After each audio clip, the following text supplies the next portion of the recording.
be able to stay home, brother. You will not be able to plug in, turn on, and cop out. You will not be able to lose yourself on Skag and skip out for beer during commercials because the revolution will not be televised. The revolution will not be televised. The revolution will not be brought to you by Xerox in 4 parts without commercial interruptions. The revolution will not show you pictures of Nixon blowing a bugle and leading a charge by John Mitchell, General Abrams, and Spyro Agnew to eat hog maws confiscated from a Harlem sanctuary. The revolution will not be televised.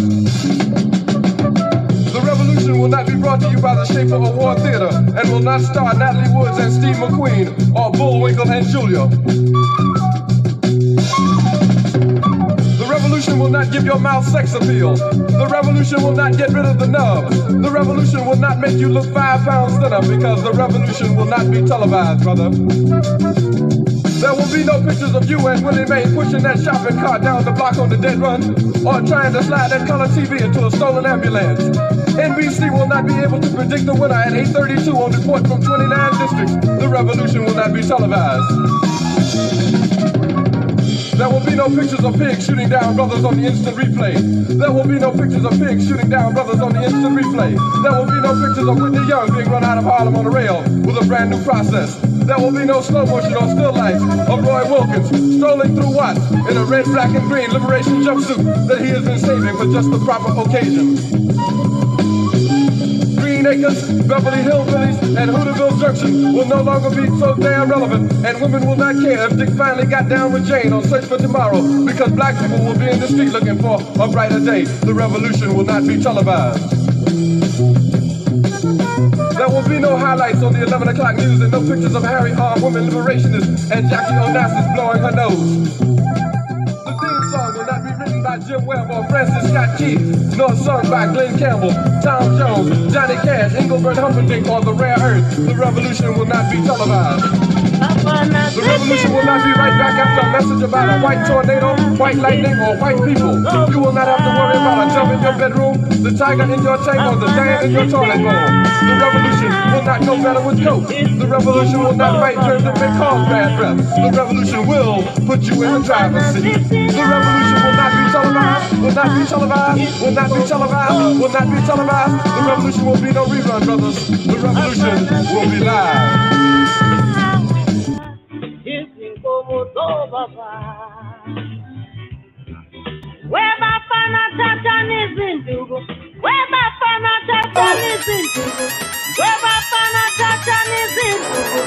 I'm talking about Shabazz going crazy. People going crazy in these motherfuckers.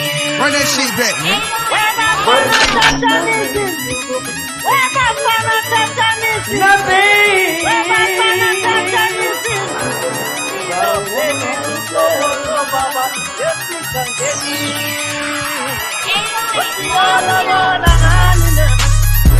Man made the car.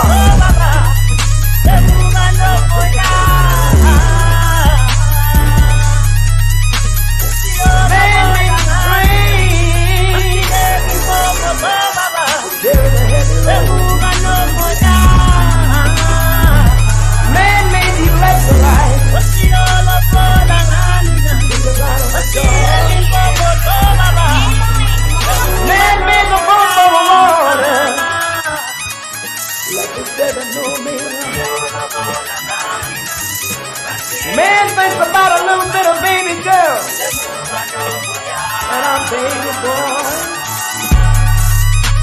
and man makes them happy.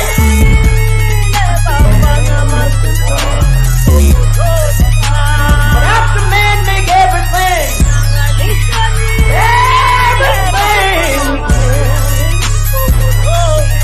know the man.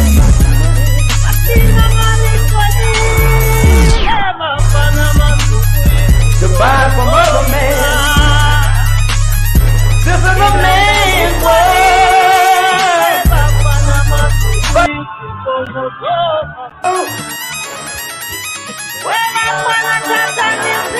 I'm talking about Shabazz going crazy. People going crazy in these motherfuckers.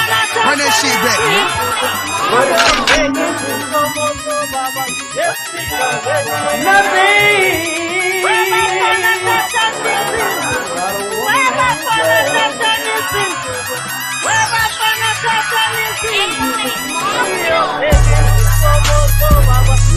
made the car.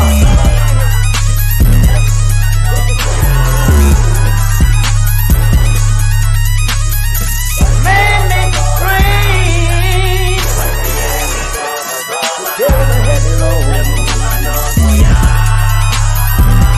Man made the electrolyte.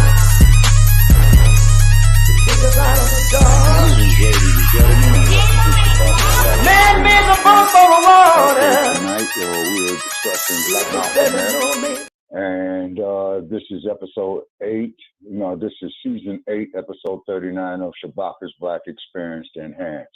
We're joined by our Denver office, okay, Brother Che and Kruma. Okay, greetings to you, Brother Che. Are you with us? Yes, sir. Okay, so, okay, and we're supposed to be having, our usual haters call in and what have you. Our chat room is open for insults, hate mail, things of that nature right there. So in this timeline on here tonight, we're going to discuss his youth, his formative years, his early years, and we will also play back some of his speeches of the early 1960s. And we will then, if time permits, have an open mic discussion about his legacy in relations to current events of the 2020s. This episode is for those 18 years of age and over. This is episode 39 of season 8. This episode will also be semi-casted on StreamYard, Facebook, and YouTube. Okay, and as we know, when we discuss such individuals out of our past, okay, we get a lot of hate mail and what have you, but we knew the job was dangerous when we took it. As you know, he was born in 1925 in Omaha, Nebraska, which was a very, very racist-ass part of the U.S., and it probably still is now. And then, of course, as he stated in the opening of his autobiography, and I do have it somewhere around. Do you have the autobiography of Malcolm X with your Brother Che readily available? Not readily available, no. Okay, all righty. So I'm gonna, go through some of my books right here if I can. But as you know, he was born in Omaha, Nebraska, and then he had stated, yes, in the opening of his autobiography that, he was born in Omaha, Nebraska in 1925. Yes, sir. So, which means is that his century solar return will be next year. Okay, and yes, sir. And then, of course, there was a lot of controversy about Malcolm X when he was a minister in the Nation of Islam. But, however, we are mainly talking about his youth right now. And then his mother, after the death of his father, was put into a mental institution in Michigan when a family had moved from Omaha to Lansing. And why did they move? Father was bashed. Yeah, why did they end up moving? I'm sorry? Why did they end up? They ended up moving because the Ku Klux Klan had burned their house to the ground. Right. When his father was away, when he was lecturing in the church of actually expressing some of the philosophies of Marcus Garvey at the time. They were Garvey. Stating that Africa, yes, sir, Africa for the African. Okay, and I will debate with any ass scratcher, any Yassa boss about why that.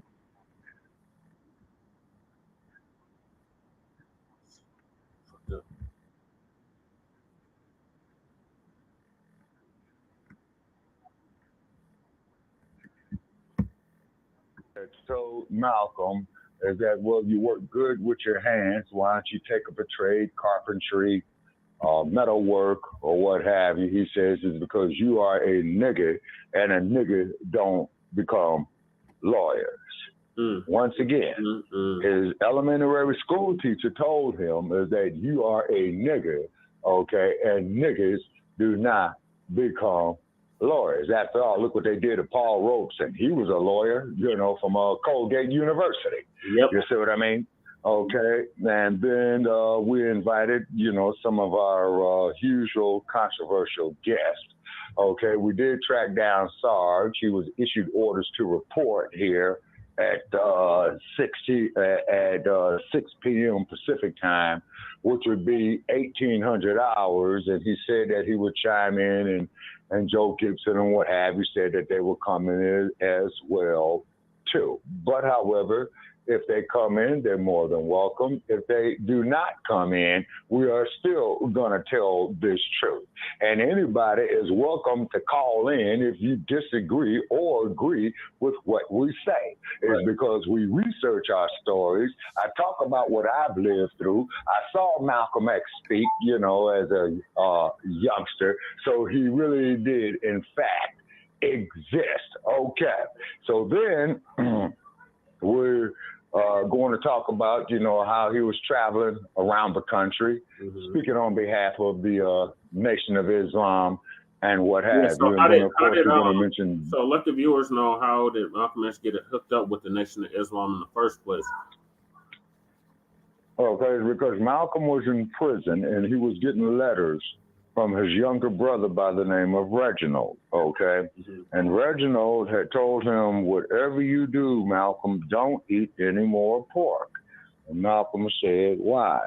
Because his brother Reginald told him that there was this man out of Chicago by the name of Elijah Muhammad, who had wrote a book, I believe, called, wait a minute, scratch that. No, who was in Chicago.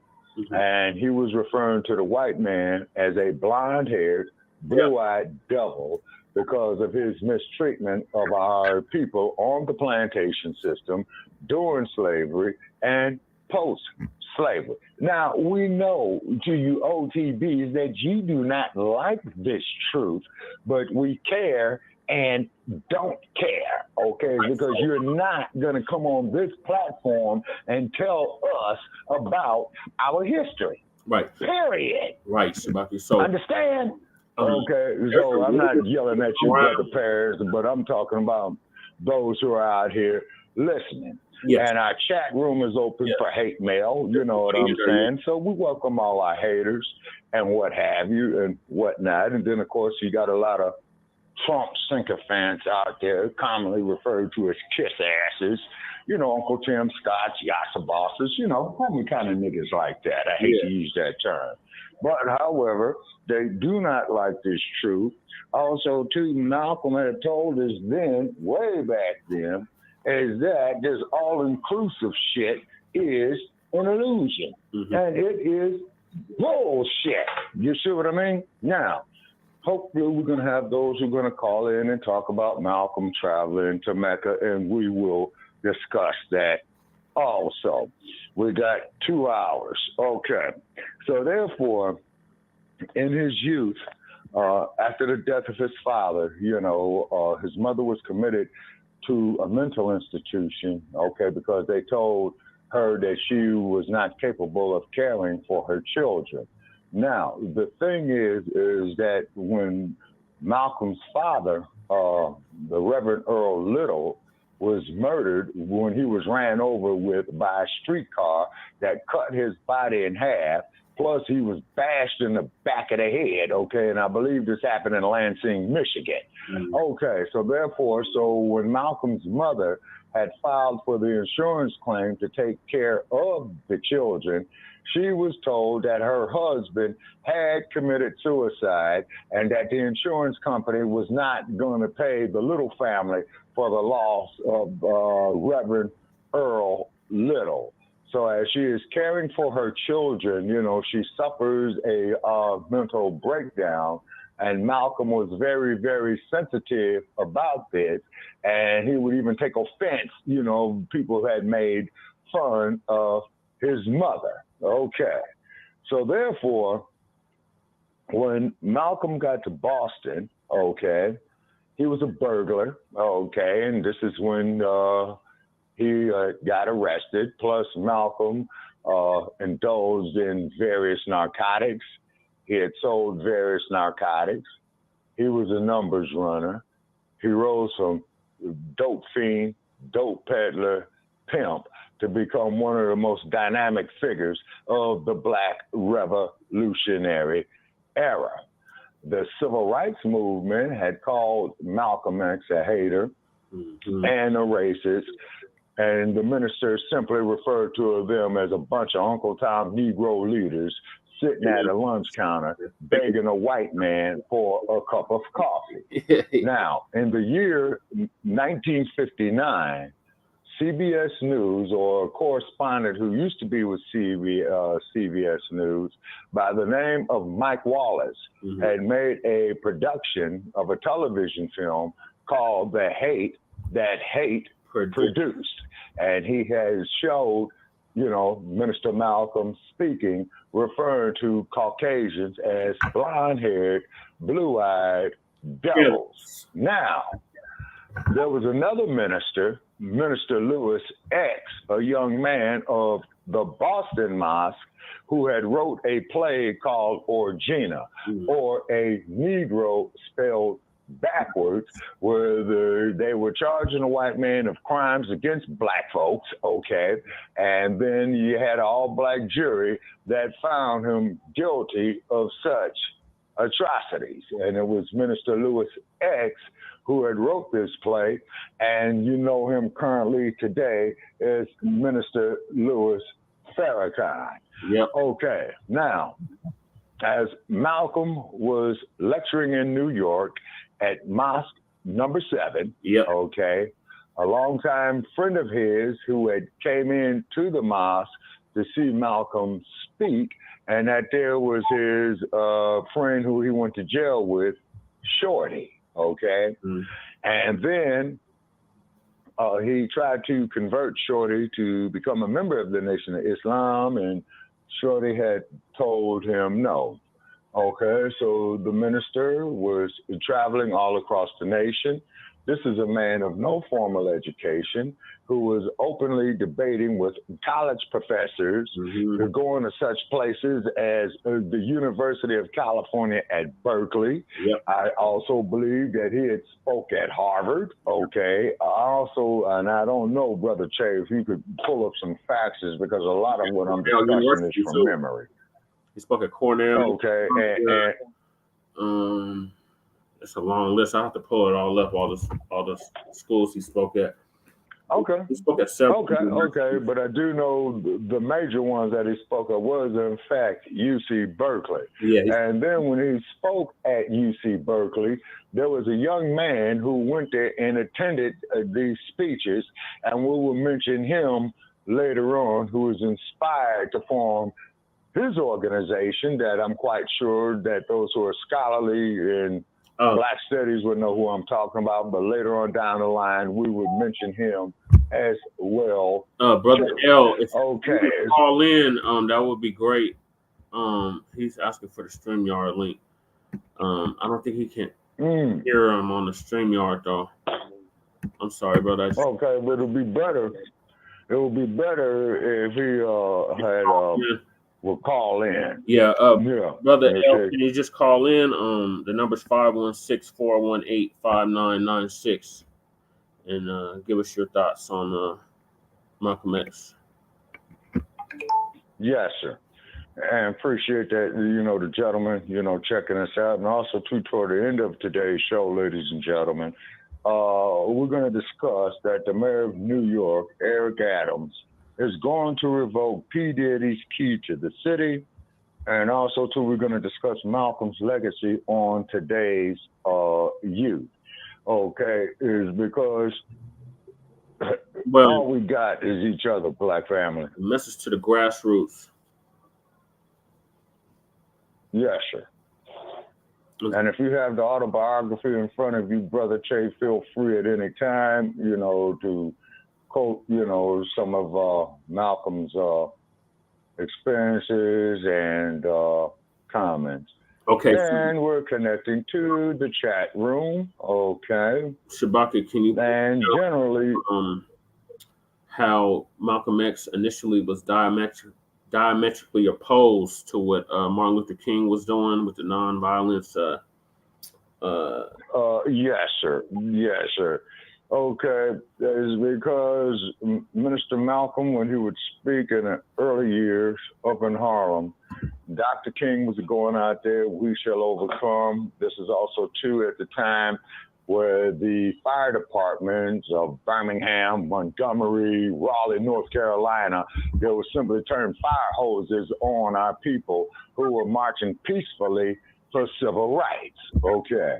Also, too, the civil rights movement had came out and denounced Malcolm and had stated that Malcolm was a demagogue and a racist, and Malcolm's reply was, and you Negroes are sitting at a lunch counter begging a white man for a cup of coffee. Mm-hmm. Yeah, that's very interesting. Yeah, and then also, too, we want to give credit to Johnson Publications, who published the magazines of Jet that I remember as a child, and Ebony, of course, and they started in 1947. But actually, Ebony magazine had documented both the Civil Rights era and the Blacc Empowerment era as the events had unfolded at the time. And I believe a major contributor to that was the one and only Mr. Lerone Bennett Jr. Okay, and then toward the end of tonight's podcast, I will be reading a passage out of Mr. Bennett's works. Okay, and hopefully, we will have more listeners with us, is because they are shadow banning us, ladies and gentlemen. Mm-hmm. So please, check out our archives and share them. Okay, it's because we do know our facts. We do know we get a lot of haters. Mm-hmm. It's because they cannot stand this heat. But in my youth, it was explained to me is that when you pass down such knowledge, you have to spoon feed it, because you don't, want to overwhelm people with it. Just direct them in the right direction of where they can attain knowledge. And if they make errors, please forgive them. And if they come back and apologize and stated that you were right, okay, please accept the apology. Is because the educational system in this fucked up ass country does not want our black youth to have this. And then toward the end too, Brother Che, we're going to discuss theoretically of how we think that Malcolm would react to this transgender bullshit. He'll be discussing about this. But Shabaka, we got a caller. I think it's Brother Yah Garb. Oh, okay. Caller, just press 1. Okay, Brother Yah, just said. Okay. All you got to do is just press 1, and we'll be more than happy to have Brother Yah Garb on the air. And I did. Oh, okay, he was raising his hand. Okay. Okay, I'm on mute. All righty. Greetings, brother. Okay, he's on mute. Hey, greetings, Brother Elia. How you be? How you feeling? And how's life treating you here today, sir? Very well. Good to hear your voices. Good to see you still here with us, Brother Shabaka. Appreciate you on the show the other night. Oh, thank you. Yes, sir. Yes, sir. Without a doubt. And if Sister Akshita is available, that'd be great.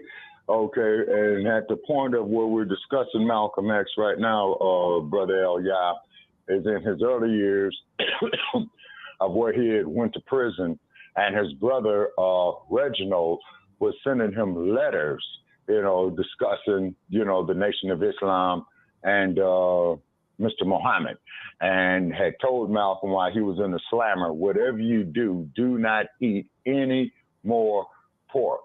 Strip it out your system. It will take 7 years to get up out your system. It's because a pig is a filthy animal. He's pretty much as of a scavenger, you see. And then Malcolm had great oratory skills, and he was also on the prison debate team while he was on the inside. And it was noted of how elegant he was and how articulate he was, and plus that he did a great deal of reading. And this is a man who had no formal education, PhD, master's degrees, or what have you, and spoke at places like Yale, Harvard, UC Berkeley. You see what I'm saying? And I even think he even traveled overseas a couple of times and spoke at Oxford. You see what I'm saying? Yep. So this man here, you know, was quite gifted, you know, in what he did. And for him to go out on a limb like he did, just like Dr. King did with the civil rights movement, okay, the two were politically and diametrically opposed at one time, okay? And they used to refer to Malcolm in negative ways, but however, Adam Clayton Powell knew Malcolm. He supported Malcolm. Okay, Ron Reck is in the conversation. Hey, how you doing, Ron Reck? You know, call in, man. You know, hit us, you know, with some comments below. And then if anybody has access to the autobiography of Malcolm X right now, which I don't have it because my apartment is in disarray, and I'd want to do, you know, to quote, you know, some of the quotes up out of there. But what it is, Black family, okay, Ron Reck, greetings to you. But what it is, Black family, all we got is each other, and we must become economically independent and sufficient to maintain our very existence, is because with this artificial intelligence, you know, they're going to mislead us, mislead our youth. They want to experiment on us. They want to put vaccines and shit like that in us. You see what I'm saying? Then not to mention the fact that Dr. Charles Drew, who had came up with the concept of preserving blood plasma for blood transfusions, that was used quite a lot during World War II. Now, another thing that impressed Malcolm X with the Elijah Muhammad is that Elijah Muhammad had refused induction into World War II, is because they had sent him a draft notice, and I think Mr. Muhammad at that time was well past the draft age. I think he was in his early 40s, and he simply refused to go. So he went to prison for that. You see, and then, of course, as we do know, you could identify members of the Nation of Islam as they're out in the general public, selling way back then, which was Muhammad Speaks, which I believe now, with the paper that they're selling now is the Final Call. Okay, yeah, and then they also had emphasized that they have bakeries and restaurants, and the meals were quite nutritious. Okay, they were prepared. You know, their waiters and what have you would treat you with the utmost of courtesy. So therefore, as Malcolm is traveling across the country and going on and debating on major news shows on NBC, CBS, ABC, and what have you, they were no match. Okay. Now, Ron Reck is saying here that we are lab rats. Okay, Ron, we need you to call in. Okay. Lab rats. Yeah, okay, Ron Reck. Yeah, Ron Reck. Okay. All right, so then when you are going out here for human rights, to stand up for your basic rights as a man, to protect your children and to protect your wives, but however, they had always kept us in a mentality of, I'm not going to say second-class citizenship, but lower-class citizenship, is because this is why they were always referred to the black male as a boy. He was never respected as a man in American society at that time. And they referred to us in general as Negroes, because they said we will never grow. Yeah, exactly. You see what I'm saying? And this is not hatred, okay? This is not racial hatred. What this is anything is for the black community, or as Brother El-Yah referred to us, I think he stated, him and Sister Aksheda, about the Moorish community, also stated that we were already here and enslaved. It is a fact that we did circumnavigate the globe, and I do believe is that they were giving some lectures on that, okay, with the Nation of Islam. Okay, so now, what had happened was is that Malcolm had started going on. Okay, we got another caller here at 573. They pressed one, so please unmute them, Brother Che. Okay, 573. And have them. 573, last 451 14. What's your name? Where you calling from? Yeah, man, this is Ron Reck. All right. Hey, Ron, how you doing? All right. I'm doing good, man. Hope y'all do great. If I get my mixer to work right, I'd be happier. But hey, Malcolm X, good man. Yes, sir. Good people. And I'm a white man. Sorry to tell you that, you know, but I'm changing. Oh, we know. I am. Since everybody can change all the genders and shit, there's like 72 different genders. Here's what I'm doing. Right. I'm going to become a black Jewish faggot. That's when I become black Jewish gay man. So, you know, even though I'm not gay, I'm just kidding, but, you know, might as well. Just to piss them all. You know what I mean? Especially the liberals. They fucking hate me anyway. I'm the most hated man on Blog Talk Radio. But that's what I do. It's fun. I like it. Anyway. But I'm an equal person. I'm an equal person. I was raised in East St. Louis. You know, that's where I was born. Oh, okay. You know what I'm saying? Yeah, East St. Louis, Missouri. Though, right across the mighty Mississippi. East St. Louis, Illinois. Yeah, that's right. Illinois. Back in the day. Right. Yeah, I could throw a rock between the arcs. You know what I'm saying? Yeah, man. But anyway, I understand black society. I understand how it works. You know what I mean? Because I grew up in it. You know what I mean? All right. And you ain't going to ever know. You're never going to know it unless you live it. You know what I mean? Yep. And I stand by that. I really do. I stand by it. You got to live it. Yep. You can't just come and assume some bullshit you think you fucking know because you don't know shit. You know what I mean? Right. I've seen what they do to black people. I watched it in front of me. But they also took the white motherfuckers down with them too. They categorized all of them. You know, the white trash motherfuckers, all that shit. You're rated black people. Well, that's either side has ever been true. It's always been a fucking lie. It's a political movement. It's all it is. It's all a political movement to make us all believe that we're the slow life motherfuckers, and we believe it. We winded up believing it. We did. We fell for all the bullshit. Then the internet came. Then the internet came. Right. Oh no, that's not. And then that's when the bullshit really got ridiculous. So they're full of shit. Yeah. So it did, but we realized most of the people intellectual thought realized, wait a minute, these motherfuckers did this shit for a reason. Yep. Their reason, not ours. It wasn't white against black. It's what they wanted. They wanted constant fucking turmoil. They wanted constant fucking battle between races because they can make more money that way. That's what they did it for, man. They did it. Look, man, I watched them do public housing for black people, specifically black people. I watched it happen as a child growing up. Called the Roosevelt I'm familiar with public housing. I watched these motherfuckers build these things, and they wouldn't bring them to white people. They wouldn't do it. Only black people. And what they were like, okay, well, that's cool, whatever. I didn't really care that much back then. I had a lot of black friends. I still have a lot of black friends today. You know what I'm saying? I mean, some even hate black people. Most of them hate white people. Some hate black people too, which is crazy. But anyway, they did it for a reason. And they wanted us to cause a disruption. They wanted white people to fight black people. Let's fuck this whole town up. Let's fuck East St. Louis up. Let's kill the fucking the complex of it. All the mechanical things that East St. Louis used to have. I mean, East St. Louis used to be a robust city. Black and white mix. I mean, it was a productive city. But they didn't want that. They had to bring that property value down. Bring it fucking down, bring it down. Because in the future, next 20 years, they're going to bring them fucking gambling boats. They're bringing them fucking boats in, man, the casinos. And that's where the money's going to be. To get the property for pennies on the dollar and sell to the highest fucking buyer. And that's been it. Where my original home was as a child, I was born at. Okay, that's why Christian Walker Hospital in East St. Louis. My home was in Washington Park, town right next to it, right? Well, the house that I grew up in, and my parents initially wound up owning 4 houses on one block, okay? Now it's a parking lot of a titty bar.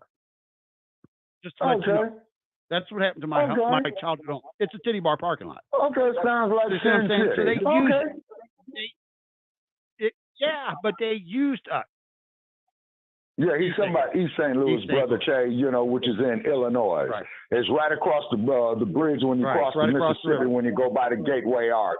I passed through it many a time. Right. Very dangerous. You know what I mean? Right. But we appreciate you there. We appreciate you, Ron. Okay, but however, Okay, I don't know what age group that you're in. Okay, but I do remember that I saw Malcolm X speak as a child, and looking at the archives, it was May 2nd, 1962 in Los Angeles, is because at that time when he was speaking, the Los Angeles Police Department had shot and killed a man by the name of Ronald Stokes. Then they had went to the LA mosque and tried to raid it. So what the brethren did right there is that they took weapons from the LAPD and they returned fire. So the X-Man was there speaking in Los Angeles at that time in regard to that. And the way how I found that out is because I told my mother when she was alive, I said, well, Mama, I got this image of us going to this place where everybody was sitting and clapping, and there was this tall man there with glasses on speaking, and I don't know what he was saying but dude was mad. She says that was Malcolm X, okay?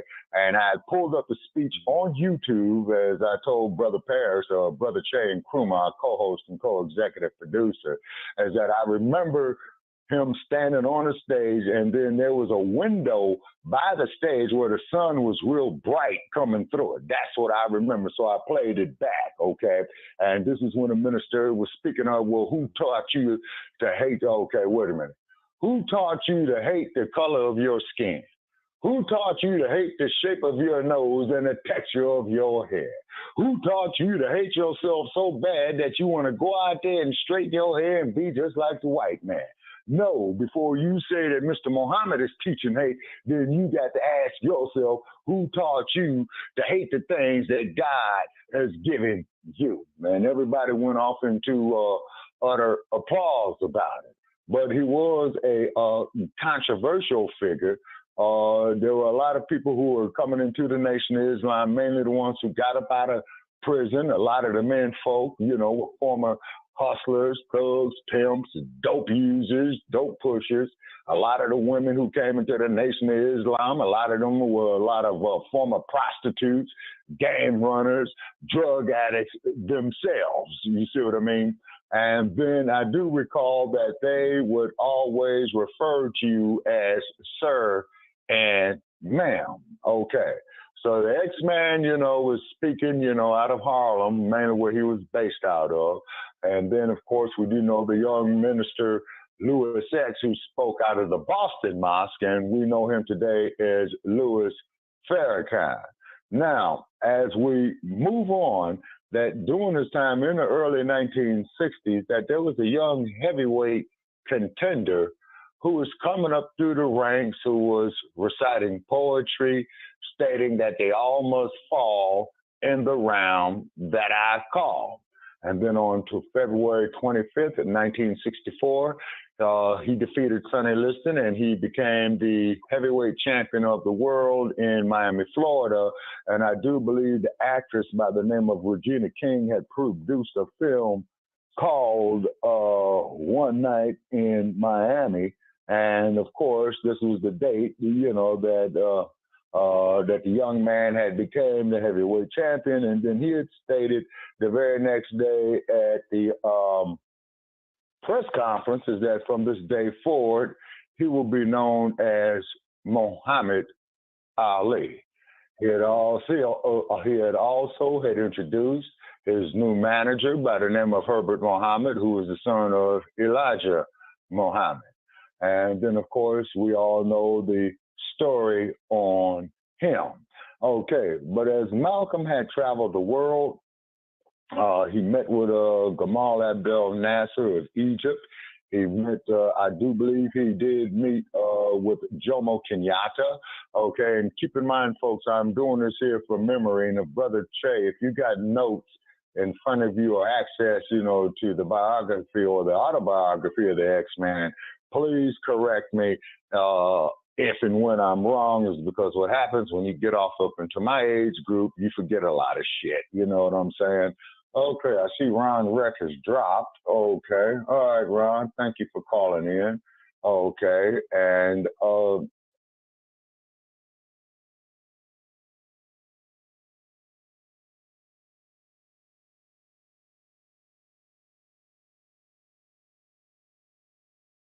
Yes, sir. That's his story right there. Yes, sir.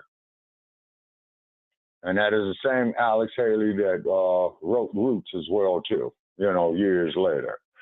Okay. And then, as X was saying, okay, at that time, he was advocating that Black people defend themselves because it's your human right and your civil right to defend yourself.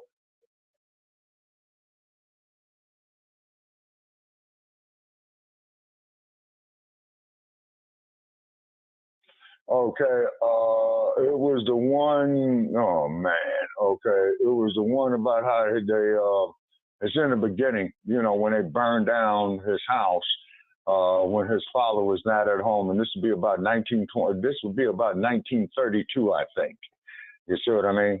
Louise Little was his mother, and she was from Grenada.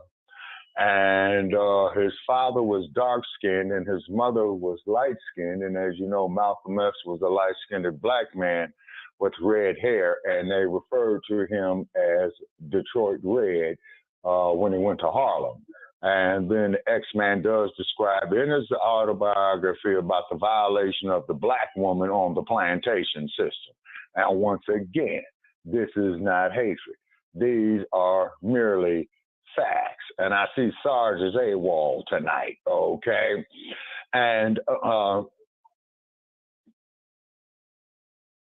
okay, and I think the number 810, I think I know who that is, okay, and definitely press 1, and I think I know who that is, okay?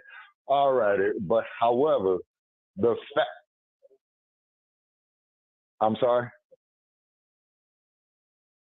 Oh, okay, yeah, Sister Trish, yeah, okay, out of all places, the Detroit area, okay, very interesting. The Detroit area, yeah, it's where Malcolm, when he was paroled out of prison, Mr. Muhammad had told him, come immediately to Detroit, do not pass go, do not collect $200, you are hereby I'm asking you to come to Detroit, and I do believe that Detroit was mosque number 1. Chicago is mosque number 2, and I believe that Milwaukee was mosque number 3, and I think D.C. and Philadelphia were 4 and 5. I forgot where 6 was, but Malcolm's mosque in Harlem was definitely number 7. Okay. So therefore, at this point, the X-Man is stating in his autobiography, and you have it there, Brother Che, and correct me if I'm wrong, is because I'm doing this here from memory. So if you have the autobiography, okay.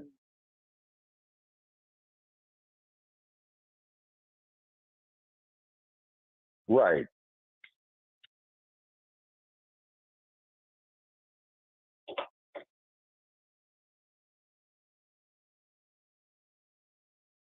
Right. Right.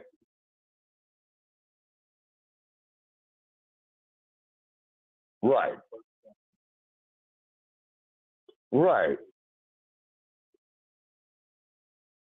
Mm-hmm. Exactly. Look at the sharecropping system. See, look at the sharecropping system. The sharecropper, after slavery, when he was out there working in the fucking fields again, okay, he never got the fuck out of debt. You see what I'm saying? To keep them further in debt, to keep them into financial slavery, you see? And that was another thing that the X-Man had emphasized, too, of us building our own businesses, is because we got to have grocery stores, we got to have water, you see what I'm saying? We got to have electricity, you see what I'm saying? We got to produce clothes for ourselves, you see what I'm saying? And then another thing that the X-Man,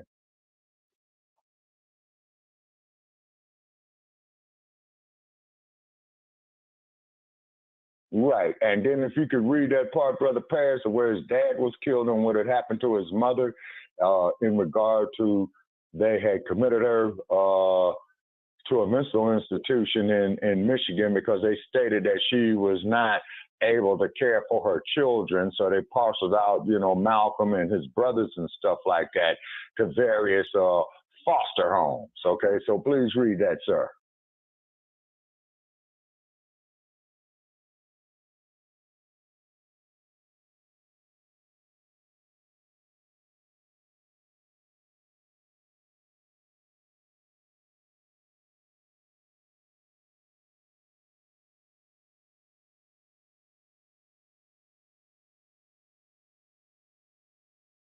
Right.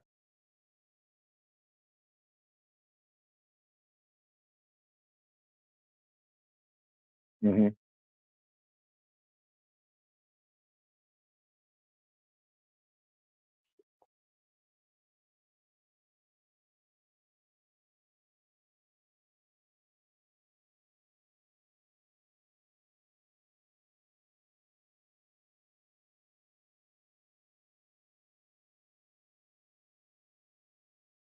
Right.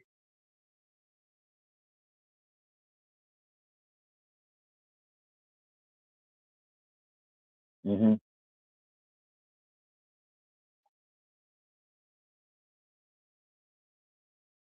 Yeah, in Omaha, Nebraska. Yeah, Omaha, Nebraska.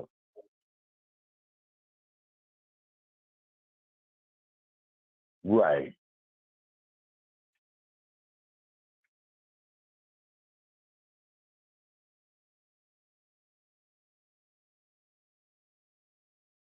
Right.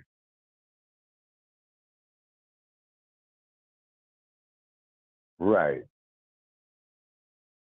Okay.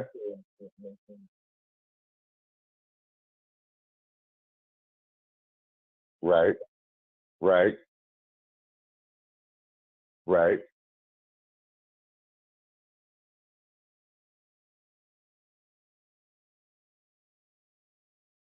Yeah, right. Yes, sir. Please continue.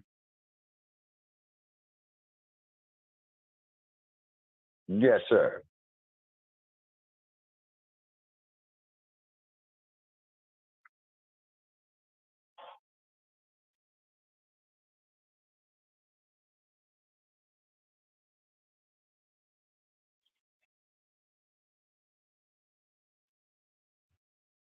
Right. Yeah, yeah. The Black Legion was a spinoff of the Ku Klux Klan. Yes, sir. That is a fact.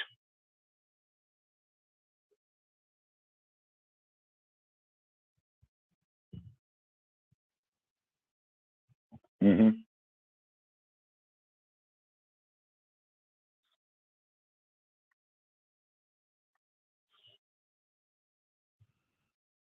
Wow.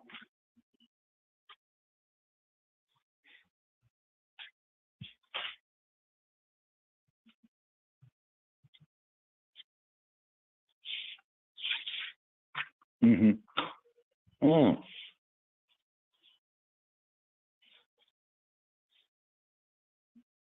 Mm-hmm.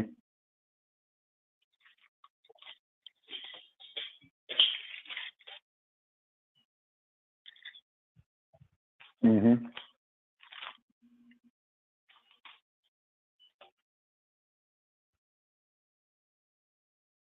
Mm-hmm.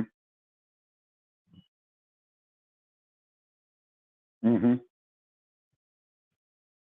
Mm-hmm. Right. Yes, sir.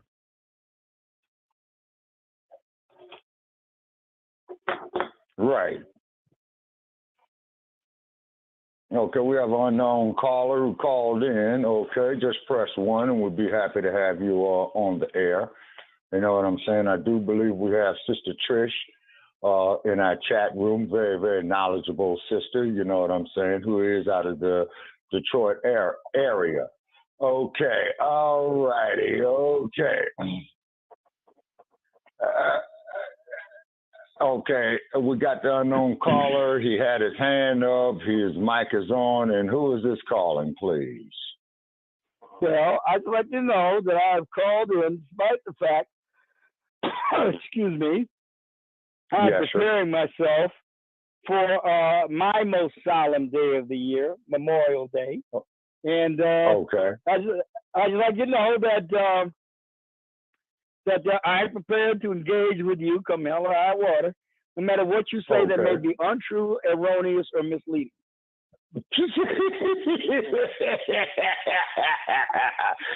Sarge.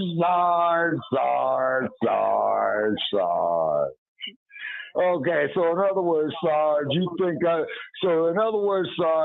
that this platform here is like the plane, Fantasy Island, huh?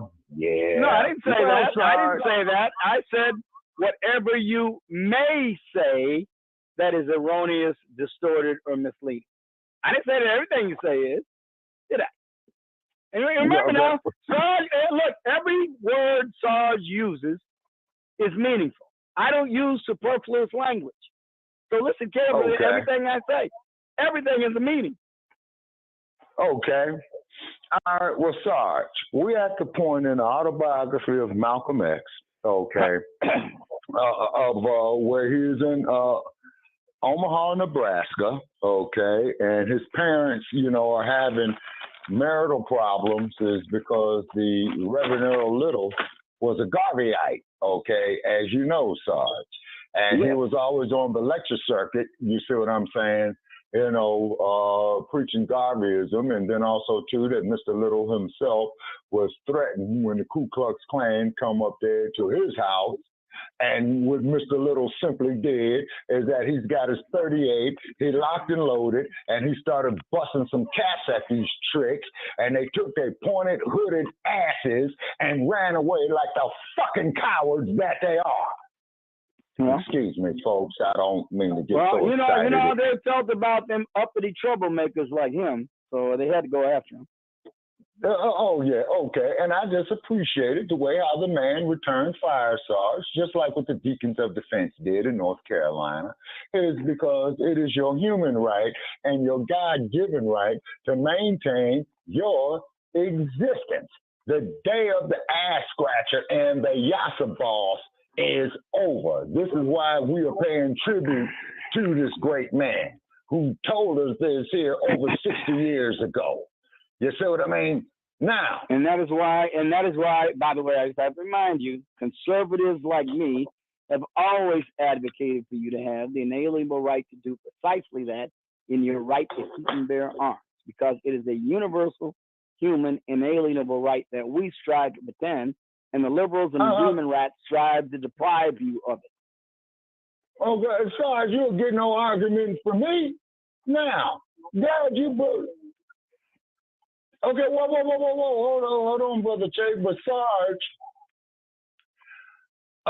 but keep in mind, Brother Che, is that 1962, when the X-Man did come to Los Angeles, let me see, the LAPD had went to the mosque under the orders of one racist, sick, tyrannical bastard by the name of William H. Parker. And then there was a future chief who was a lieutenant on the LAPD at that time by the name of Daryl Gates. Okay, so the LAPD goes in there, they shoot and killed Ronald Stokes. Okay, so what the Muslims that did, from what I understand, is that they engaged into a physical altercation with them, and they retrieved some of the firearms from the LAPD, and they did return fire. You see what I mean? Okay, so then the X-Man had lectured on that, Brother Che, and that there's where the speech that I was at is because the brothers that went to court and they got convicted, okay? So then when Malcolm returned to New York, he was lecturing in Harlem about what was happening in Los Angeles at that time, where they indiscriminately, and they're doing the same fucking thing 60 years later, of indiscriminately killing black men and some of our women as well, too, such as Sandra Bland and Breonna Taylor, you know what I'm saying? And then these fucking cowards got the audacity to say, oh, I thought I saw a gun. I made a mistake. Well, then, man, then you shouldn't be on the fucking job. You see, it's because what your real motivation is that you wanted to go kill black people. And I fought Barack Obama being the president of the United States at the time when these questionable police killings were going on, and he did not intervene. What did Obama get up there and says, well, we believe in gay rights, a man shoving ketchup up his rectum, talking about that he is having a menstrual cycle, which is a direct insult to the imagery and the sanctity of womanhood. And then toward the end, we're going to theorize, if the minister was still alive here at the age of 99, of what his viewpoint would be on this gay rights shit. Just say, and we'll do that later on. Well, but I think we know that one. Yeah, oh yeah, I think we know what that was. Yeah. Oh yeah, okay. And as Brother Che is going through the autobiography right now, Sarge, taking out key points, okay, is because I'm doing it from memory. And my mind is not as sharp as it used to be, Sarge, getting up in age, you know what I'm saying? Maybe Alzheimer's is setting in or whatever. Okay. But please continue, Brother Che. The lecture that you were getting there, sir, with Mr. and Mrs. Little having a marital spat, in regard to the contemporary times in which they were living in, and I believe this here is the early 1930s.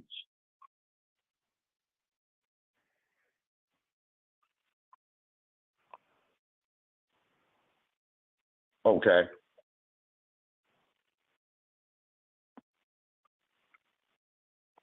Okay.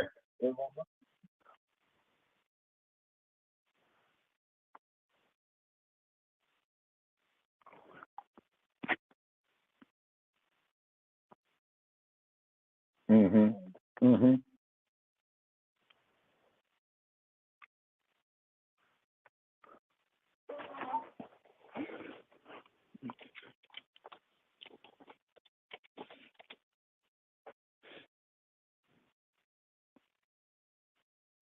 Right. Right.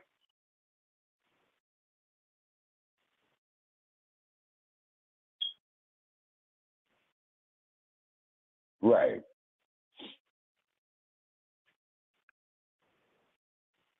Right. Uh-huh. Uh-huh. Yeah. Uh-huh. Uh-huh. Yeah, that's right. Uh-huh.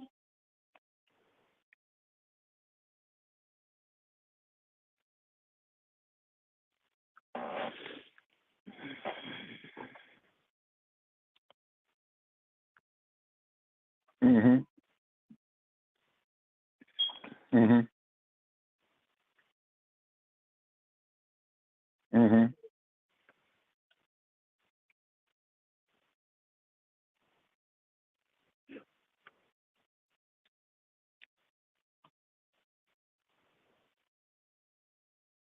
Mhm. Land. Yes, sir. And also, too, Brother Che, not cutting your wisdom, brother, but I also want to mention the fact that there was the birth of the red, black, and green flag. Red for the blood of black people that were shedded on this land. And I saw in the city back east, I don't know if it was Norfolk, Virginia, Washington, D.C., where they allowed the red, black, and green flag to be displayed. But I have one problem with it.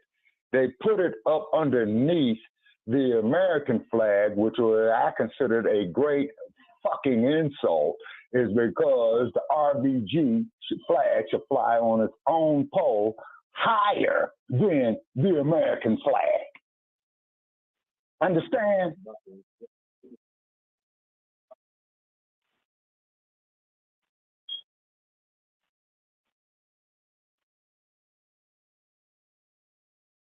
That part.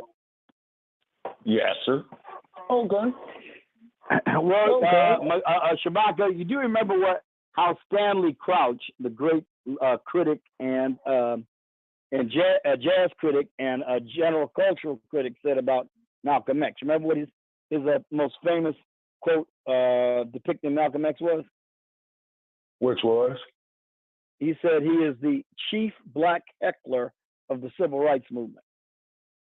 Oh, yeah, Malcolm did crumb bum on the civil rights movement is because Malcolm had stated at Mouse number 7 one time, okay, is that he says is that you guys in the civil rights movement was in the prominent figures were Ralph Abernathy, Andrew Young, Julian Bond, of course, Reverend King. And he says that you guys call me a demagogue, but you, Uncle Toms, are sitting at a lunch counter begging a white man for a cup of coffee. And our people will go there, Sarge, and sit at a lunch counter and beg for a cup of coffee. They were spat on. They had food thrown on them. And then you had old Frog Face, the great governor of Alabama. Said yesterday, mom. Well, 2 days, I'll tell you one thing, Brother Shabaka. 2 days after Malcolm X said this, the Democrats are playing you for a political chump, and if you vote for them, not only are you a chump, you are a traitor to your race. 2 days after he said this, he was dead. Coincidence? Okay. Who knows? Yeah, okay, yeah. Well, that's where you got to get with James Baldwin. I'm sorry, no, that's where you got to get with Dick Gregory on that one right there, is because the X-Man and Dick Gregory did have a conversation before he had went to Africa. And Dick Gregory told him, he said, Brother Malcolm, I love you, man, but you're on your way out. Now, there was another figure in Africa, and I believe, and Brother Che, if you could pull up some data on that, I don't know. Okay, because they killed Patrice Lumumba in 1960, okay, is because he had wanted independence, okay, and that's when that sick-ass bastard by the name of Leopold, who was the king of Belgium, who had African people picking rubber off the rubber trees, and he started cutting off their arms, is because they refused to pick the rubber. And then, by the way, Sarge, you do know that Michelin, Goodyear, and Firestone benefit greatly, man, from that. So that supports even more of our reasoning for the reparations, Sarge. Yep.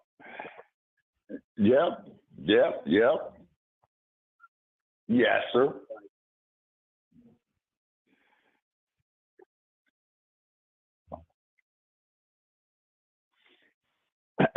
Right. Well, guys, you are aware, by the way, this is an aside, I know, but something that I'm sure you may or may not, well, you may be at least peripherally aware of this, that in 2027, the FBI is scheduled to release surveillance tapes of Martin Luther King that are due, like I said, due for release in 2027, which, among other things, show him as looking and laughing on as the pastor friend of his raped a parishioner of his, amongst other things. Mm-hmm. Really scandalous stuff. And I'm just wondering if these tapes are verified, and I'm not saying they are. So don't think for a minute I am. It's the FBI, and I don't trust them for anything. But let's just say for the sake of argument that they are. I just wonder what sort of impact this is going to have on everything, and especially when you consider things that Malcolm X said about the civil rights movement. Right. And then as you are aware, Sarge, of the Freedom of Information Act, I believe, what year was that? 1978, 1979, I believe, Sarge, where they were supposed to start releasing. Okay, the Freedom of Information Act, Sarge. Freedom of Information Act, yeah. Yeah, or where they were supposed to release the counterintelligence program documents ordered by the one and only John Edgar Hoover of Surveillance of the Nation of Islam, SCLC, Dr. King, and then, of course, the Black Panther Party. And then, of course, as we do know, is that the weathermen, from what I understand, and correct me if I'm wrong, Sarge, had broken into the FBI, man, and got those documents, and they had discovered the counterintelligence program. It's for the simple fact, Sarge, they want us to still be subservient. You see what I'm saying? They want us to be so forgiving. And this is why in Hollywood, and every time I go on to Los Angeles and look at that Hollywood sign up on that place, man, I despise that goddamn place, man, it's because of all the black talent that they had stolen. But however, I do respect another individual who was around during Malcolm's time. And as a matter of fact, this man eulogized Malcolm X, and that there was the one and only Mr. Ossie Davis. And also, too, as you do know, that he was married to Ruby Dee. They had done some films together. I think the first film they made together, late 40s, I believe, Brother Che, called Pearly Victorious. And one thing about Ms. Ruby Dee that I will always respect, and the same thing about Miss Cicely Tyson that I will always respect, those two black women did not go out there and whore themselves out in Hollywood, okay? Like so many other black actresses had did and were taken advantage of, and Dorothy Dandridge was one of them, okay? All righty.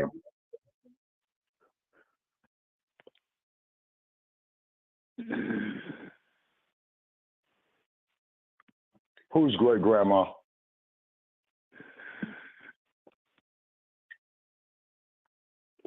Oh, okay. And he was related to the Davis family. Well, you know, but don't you kind of think in some ways, though, the Malcolm's family seems to be cursed? After all, Malika Shabazz died in a New York apartment. She was found dead at the age of 56 about 3 years ago. And Betty Shabazz, his wife, died 60 years of age when her son set the house on fire. Grandson. And she died a few weeks later from the burns. Then Malcolm died in 2013 of injuries sustained in a fight over a bar bill in Mexico City.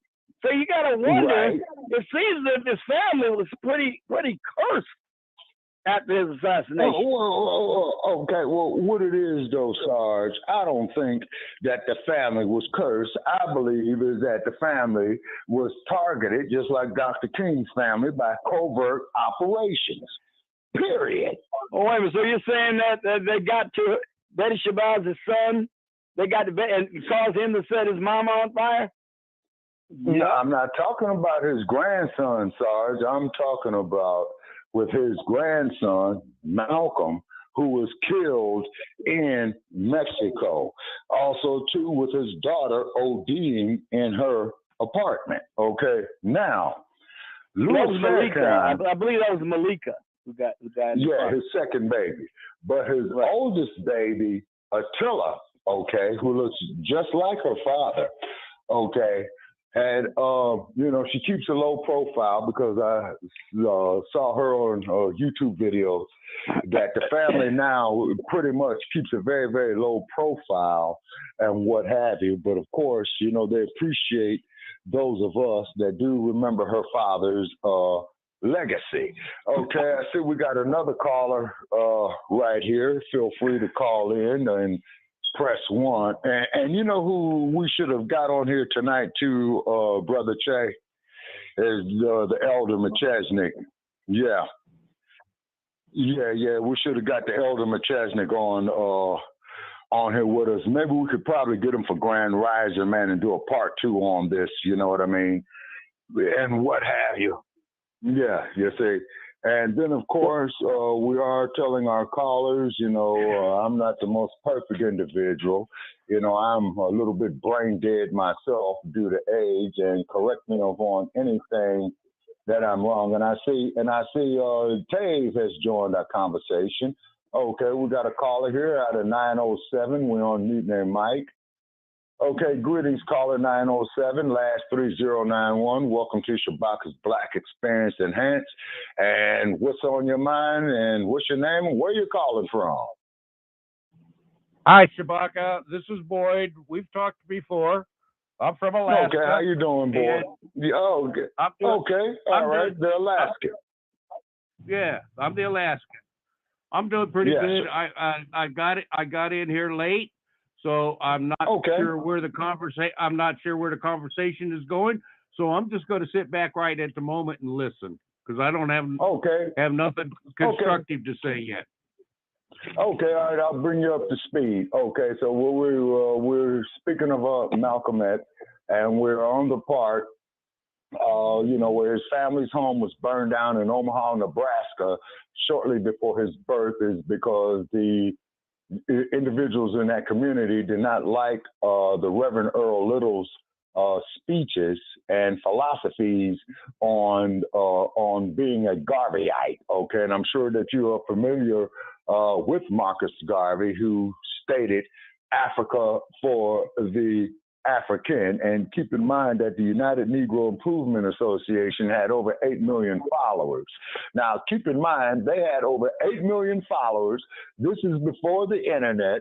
This is before shit like Facebook and YouTube and all that other garbage. Okay, 336. Okay, we will get to you very, very shortly, 336. Okay, you got your hand up. We're going to unmute your mic shortly. And we appreciate those who are calling in. And one thing I do ask is that Malcolm X was perhaps one of the most controversial figures of the 20th century.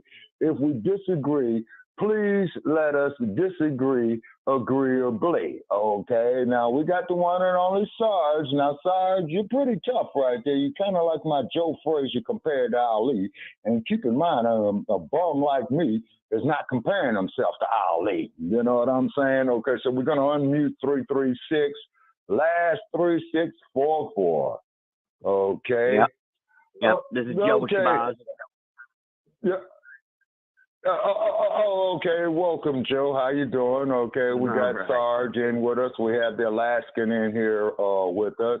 And please continue, Brother Che. And I see Tave left the conversation, but Tave, you're welcome to call in. Okay. And also, too, Brother Che, we had the part where the Reverend Little was killed in Lansing, Michigan, where he was ran over by a streetcar. Also, too, he had the back of his head bashed in, and Mrs. Little had put in for a life insurance policy to collect to raise her children. And then they said that he committed suicide, so they're not going to pay. So Mrs. Little, or Malcolm's mother, Louise, was put off into a mental institution, okay? And then the children were dispersed, through various foster homes. And Malcolm was in a foster home, and they showed this in the movie where Denzel had portrayed Malcolm, and that he told his teacher that he had wanted to be a lawyer, and the teacher told Malcolm, and says, well, get that out of your mind. It's because you're a nigger, and you might as well, give up on that and try being a carpenter or something like that.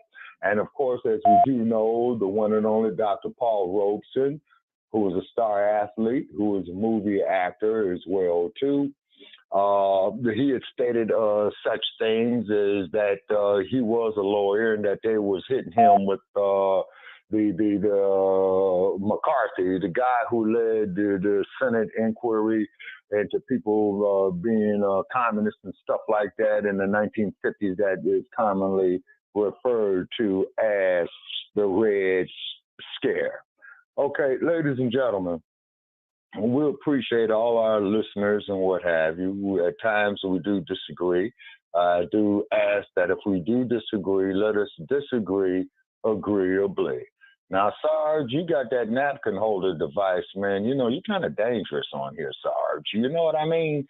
So Sarge, we're going to turn it over to you for a minute, sir, and let's hear some feedback from you, and then we're going to go on and let Joe Gibson go on and comment.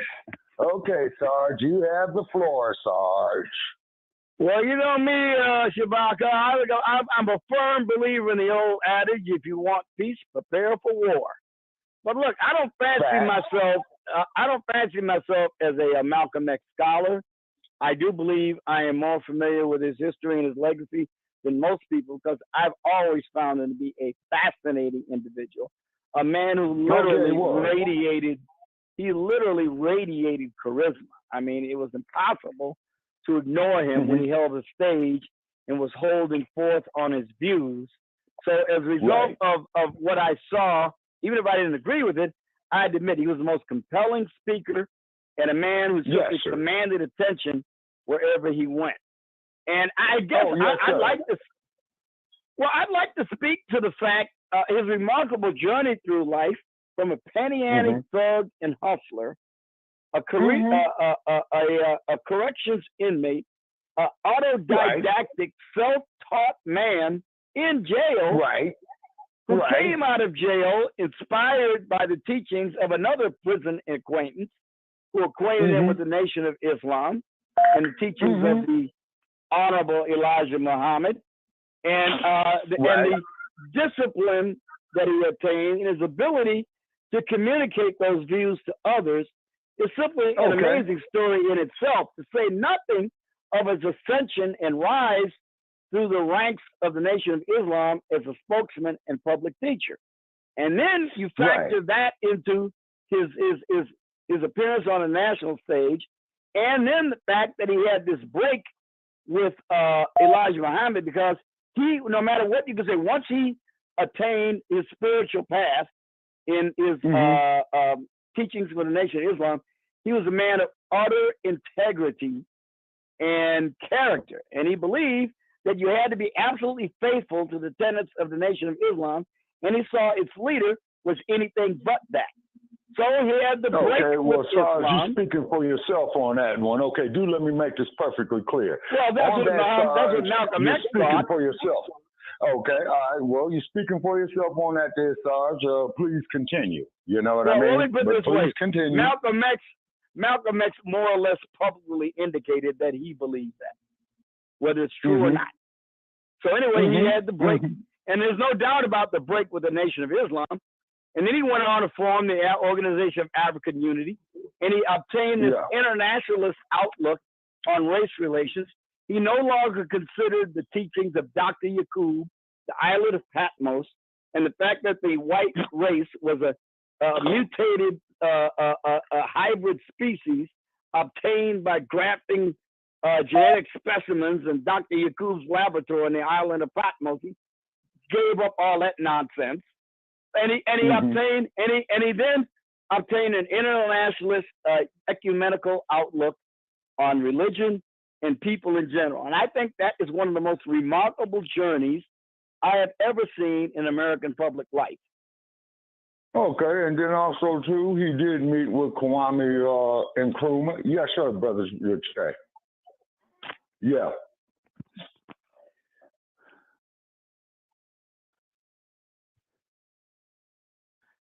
Okay. Yeah, how are you? Now wait a minute. Now why am I rambling?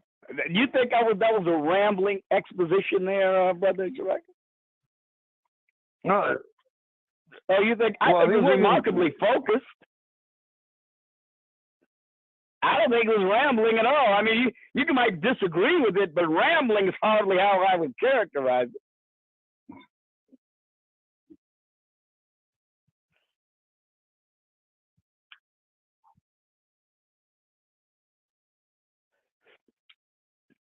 No, I can understand a disagreement with what I said, but I think I was very focused in my analysis of Malcolm X's career and his impact on the world. Well, Sarge, pretty much of what you were saying right there, believe it or not, was pretty accurate. I thought so. Okay, and then, now another thing that we have to remember too is that when X was traveling in Africa, the newly crowned heavyweight champion had bumped into him in Ghana, and Malcolm was traveling with Maya Angelou and three other well-known figures. I can't recall their names, but anyway, Muhammad Ali and Malcolm X, they had a falling out, behind that. You see what I mean?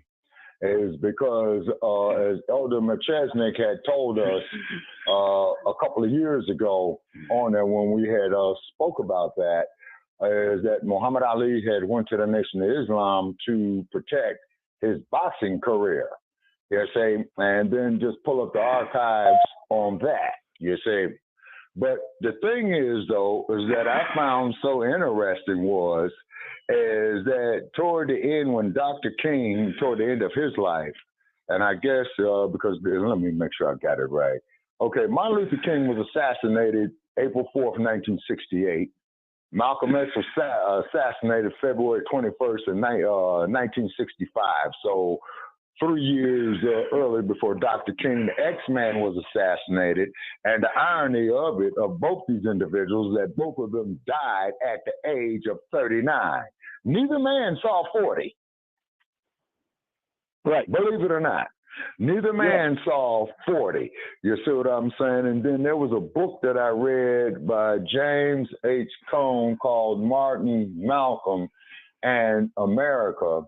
And he pretty much had left the impression that the two of these individuals were, approaching each other and probably was trying to do some type of hookup. And then keep in mind, both of them were under severe scrutiny and surveillance by the FBI on the orders of the one and only John Edgar Hoover and Robert Kennedy Sr., when he was the Attorney General of the United States during the Kennedy administration, had told Hoover, not only what you are doing is wrong, it is extremely dangerous. You see what I mean? Then comes the birth of the counterintelligence program. Then Adam Clayton Powell, who is a U.S. congressman from New York, and I believe it is Hakeem Jeffries' brother Che. Oh, okay, I see brother Che muted his mic. Okay, but it was either Hakeem Jeffries or Cory Booker currently at hold Powell's seat, from that district up out of New York, which represents the Harlem district. And of course, Malcolm had started speaking in Harlem. Okay, now, since we're down to our last 39 minutes, we're also going to mention a third figure who is a contemporary of Malcolm X as well, too. And this individual used to watch Malcolm X speak at the University of California at Berkeley.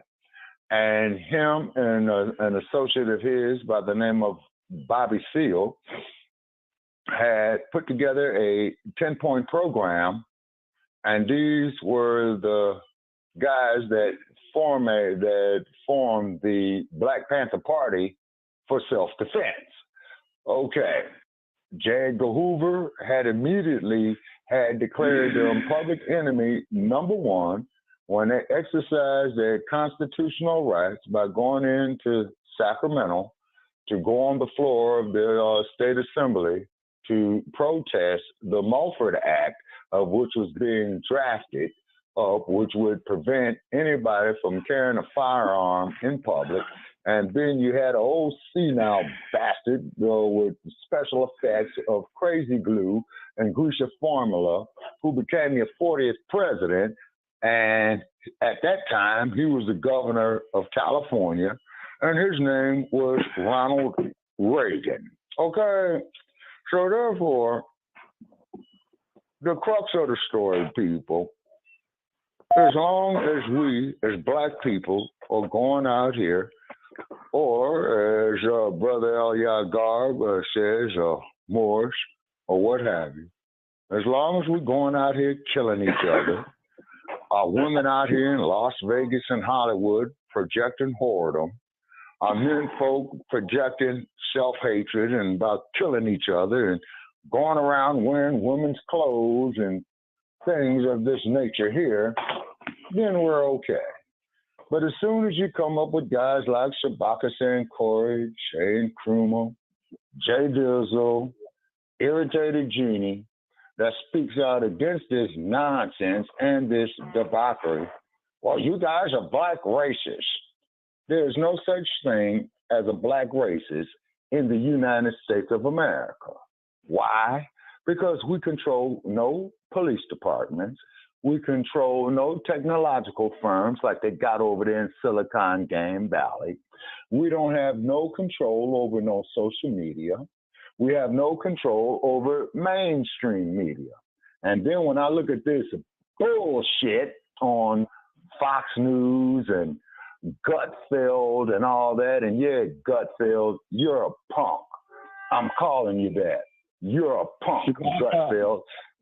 And he is welcome to dial this number of 516-418-5996 and bring that raggedy-ass Judge Perot with you as well, too, who should be fucking disbarred, okay? Because there's no way in hell that you're going to sit up there and tell me that we're supposed to hate ourselves and love everybody else. And then the dump, as in human shit, and I want to make that perfectly clear. That sick, raping son of a bitch deserves to go right straight to fucking jail. Now, if I can go over here to a sports book and one of these okay, and if I can go off into one of these sports books and casinos, I will take $50 and I will bet that bastard will not be convicted of any crime. Why? You're damn right, because they didn't reveal a single thing he did wrong illegal. Not yet. They ain't shown nothing yet. There's nothing there. You can hate Donald Trump all you want, but this has got to be the worst case I have ever seen presented in a major jurisdictional venue in my entire life. I've never seen such a god-awful, hideous, nothing burger of a case. It is pure warfare. It doesn't matter if you hate Donald Trump or not. They got nothing on him. They didn't lay a finger on him. So they ain't laid the glove on him. I'm sorry. Not a finger. I understand that you hate Donald Trump, okay? I hate Barack Obama.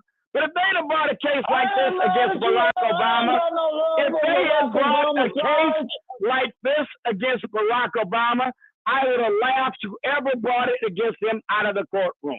It is absurd. Can I get in here? Can I get in this conversation? Yes, sir. It can't get no worse. Okay, let the gentleman speak. Again, I agree with Sarge. He is going to be president, and everything was weak. A lot of stuff we don't realize is when they started off asking Trump about his taxes, that was all smoke. That was all smoke screen. That was a game because Donald Trump operates out of a trust. So you asking about his taxes, you asking him questions you know you're not getting the answer for. He doesn't even have to pay taxes like everybody else does because he operates from a trust, and they knew that. But see, they got to make news and keep your and my attention focused on stuff that's not real while they do things like bring back the Jim Crow law, while they do things like abuse us with their authority. It's fake authority that they don't have. The only reason why they have this authority, and first let me say this before I talk about their authority. I was born in 1965. I was born 8.5 months to 9 months after El Hajj Malik El Shabazz was killed. So ever since I was a child, I felt like I had his spirit. Before his murder, he used to visit my mother's house when my mother was a child, and he first became a minister because the first nation of Islam in New Haven, Connecticut started in my mother's house when she was 13 years old. So Elijah, all of them were at my mother's house. By the time I was born, Elijah, El Hajj was gone. So in 75, by 75, I went to Sister Clara Muhammad School until 1975. They never taught us about Malcolm X. They never taught us anything about Malcolm X or El Hajj Malik El Shabazz. They never mentioned him. He was not a subject. He was not somebody that they brought to us to know. We didn't find out about him, really, our generation, until everybody else found out through the movie with Spike Lee and stuff like that. This man was a mystery. So in 1975, when Elijah's son got up there and said, my dad wasn't telling y'all the right thing about being, that kind of like echoes what Malcolm X had said a few years. Yeah, you're speaking of Wallace. By these teachings. And so with that, see, I'm trying to show us, I'm hoping we all see, us using this term black to talk about advancing with, it's not going to happen. You're not going to get reparations as a black person or black people. Nobody feels like they owe any rights. Nobody feels like they owe any rights to black people. Why? Because they made black people up. They really made white people up too. There's no such thing as a white person. That is, these are racial. It's like you've been living all your life, Shabaka. Now I'm gonna come to you and tell you, yo, from now on, you're gonna call yourself a green person, and then you're gonna teach your children that. But there's no green people on the earth. So how y'all look calling yourselves green people, plant people, when there's no plant people ever to talk about? This is the part that we're not catching on to as a people. And if we really want our rights, we have to realize that when I say I'm a Moor, it has nothing to do, it's not like being black. It's not like fighting for being black. It is like China fighting Japan. We are fighting for our own identity. We are telling them to knock your property. China and Japan did have a war. You know that, right? Say that again? Okay, China and Japan did have a war. You know that. An enormous one. An enormous one. And not only did they have a war, if we go back and follow their history, we find out that they're one family. They are the same group of people who only decided to switch up based on this incorporation of a name, because China is actually Mandarin. It's Mandarinese. And so they are not China. Right. China is the incorporated name. So when you deal with the Mandarin, now you go back and start touching the Japanese and the Vietnamese, the South and North Vietnamese. Right. You start touching them when you say Mandarin. It's only when you break it down into these incorporated names. An incorporated name is Black and African American, Ethiopian, African. These names are names that they own. And since they own that property right to that, they could do whatever they want to it.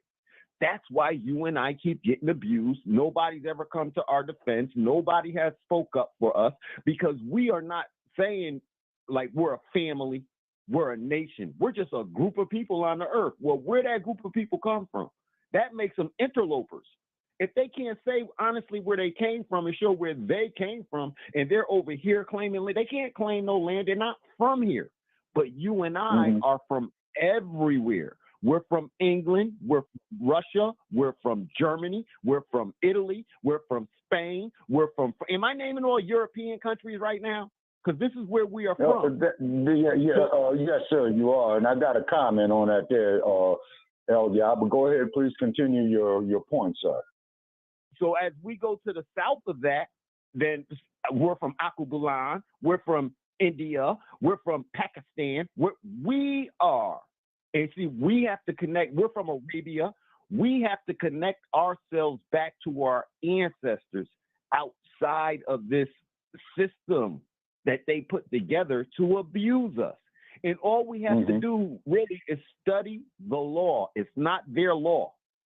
It is a law. Okay. We study the law, we'll be able to beat them, because now we know what to say and what not to say. But, and in my closing, Malcolm X died. Hajj Malik Shabazz. He didn't have the L's on his name for nothing. He was quietly showing us something. And we Moors say that that's what really got him killed. When he came back here with the Hajj Shabazz, what he told them was, hey, look, I'm not even black. I know I'm a Moor, and I know this land is mine. I know your secret. That's why they killed him. And I also think him and Martin Luther King did talk. And Martin Luther King, one of his final speeches, he made the comment that this was our land.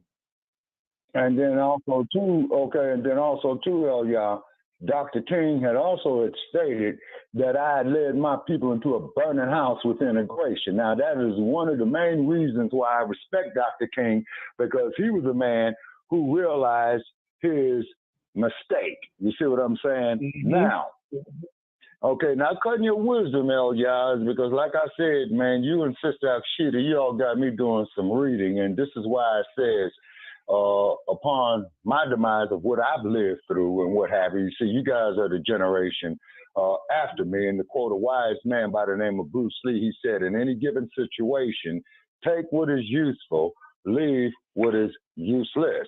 Okay, but as I grew up in Los Angeles, I was always stopped by the police for simply being, quote unquote, identified as a male Negro. They would pull me over with no probable cause, and then they would reaffirm to me is that we have no problem of kicking your black ass off the planet. You know what I'm saying? And just like when they put a 357 Magnum to my head on the corner of Hollywood Boulevard and Western Avenue in Hollywood, which was the Hollywood division of the LAPD, okay? Hey, man, that there was a very, very exhilarating experience, okay? Now, I do recall one night I was walking down the street and this young white woman said that she had locked her keys in the house and asked me to hop a fence to go through one of her windows to open up her front door. Biggest setup going, you know what I'm saying? Biggest setup going, you know? And I told her respectfully, well, ma'am, how can I do that? You have a nice night, and I hope you resolve your conflict. But however, this was a Becky who probably had wanted to get some sexual excitement of watching the white police officers beat my ass to a pulp. Okay? And then the heavyweight champion, Muhammad Ali, in 1975, when Ken Norton made that garbage called Mandingo, and he's standing up there on the auction block, and the white woman goes up there and grabs his Johnson. And you all know what I mean by that, to be respectful to children and women who might call in. Mr. Ali had stated that there is nowhere in hell that I would have stood up there and played some bullshit like that. So what did Ali do? He wrote his book and made his own movie called The Greatest, his life story. You see what I mean? And I just feel sorry for Mr. Norton for allowing himself to be, no disrespect to his memory, of being pimped in that manner. This is why, Elia, you will see my posts and you will hear me state here on this platform of fuck Hollywood. You know what I'm saying? And Brother Jay will tell you, hey, man, I went down there to the Grammys Chinese Theater and in front of where they had the Academy Awards at and did a live feed and told them just that. In Hollywood, on Hollywood. Yes, so therefore, as far as filmmaking is concerned, I respect Tyler Perry, you know, with his Tyler Perry Studios. And the only thing I can say to Mr. Perry, hey, man, make some films about the positive life of African Americans, Moors, Black people, whatever how we are currently identifying ourselves, because we are the original man. Everybody else learned from us. Rather if it was them filthy British, rather if it was them sadistic Portuguese, rather if it was them Norwegians or Icelanders or what have you. And one thing I will say, okay, like I tell Joe Gibson, and Joe Gibson is there with us, Joe, and feel free to comment on that. And Joe, my invitation is still open to you to come out here to Las Vegas this summer, where the average temperature, man, would be about 118 degrees, 120, what have you. And let's sit out there, Joe, and sit in the sun. And Joe, you've got to tell me, man, what you kind of first aid that you will need for your sunburn when you get it, because I'm not going to leave you out there. I just want to make sure, man, I got the proper items needed, man, to preserve your life. But one thing about you, Joe Gibson, that I would know, if you and I were to take a trip up there to Iceland, what have you, you would leave me out there to freeze to death. I yield. Mics is open for everybody. We got 22 minutes.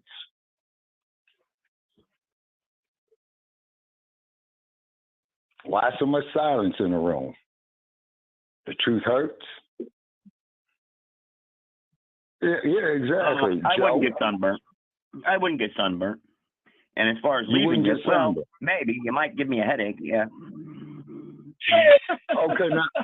Okay, now let me. Whoa. Now hold on, Joe. Now let me ask you a question.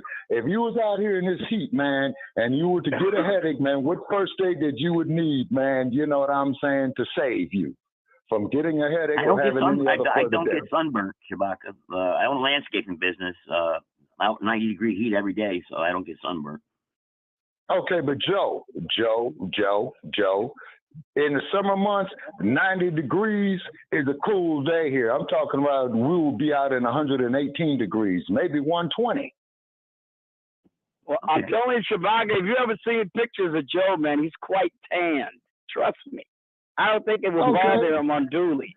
I think he's quite capable of coping with the sun and the heat. I mean, I remember I served with people in the sun and the heat, even pale-skinned white men, and they were able to eventually acclimate themselves to it, and they coped nicely. Nobody was comfortable in it, but they coped as well or better than anybody else. Okay. It's because I've seen, people of the Caucasian persuasion, Sarge, on the beaches of Southern California, which is right by the ocean, which it could be no way in hell hot as it is out here in this desert, we're getting sunburned. And one poor soul, I said, well, man, what do you need? You want me to call a paramedic? You want me to call a lifeguard? You want me to give him some water? And he says, no, man, just get me to some shade. I says, okay, man, well, we'll sit you up under this lifeguard tower right here, which was shaded. And then, of course, I did go summon paramedics for him, and they did go check on this individual.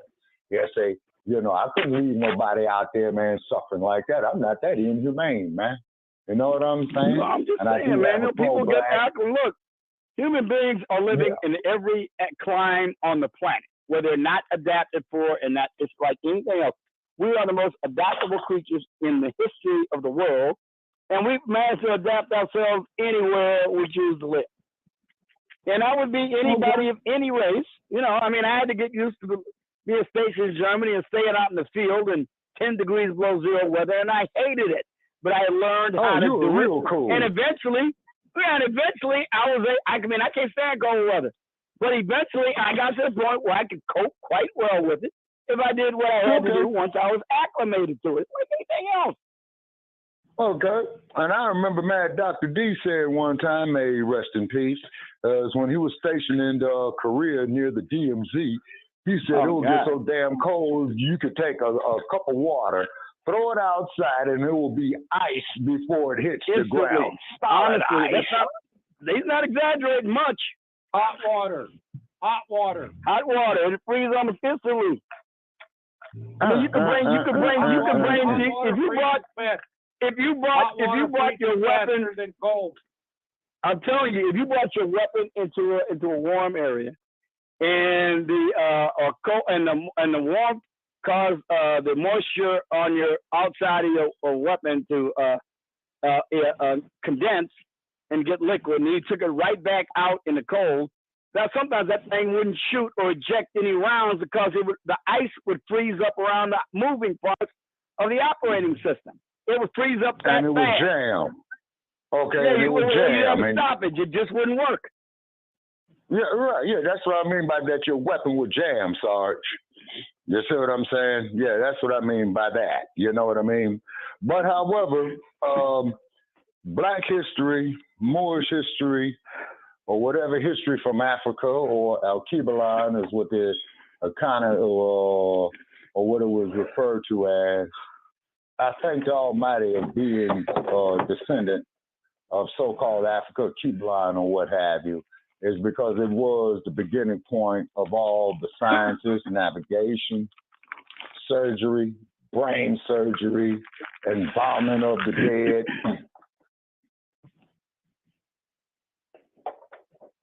Okay.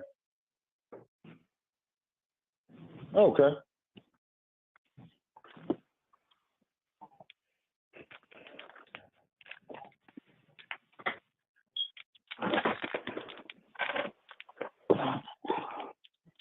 Okay.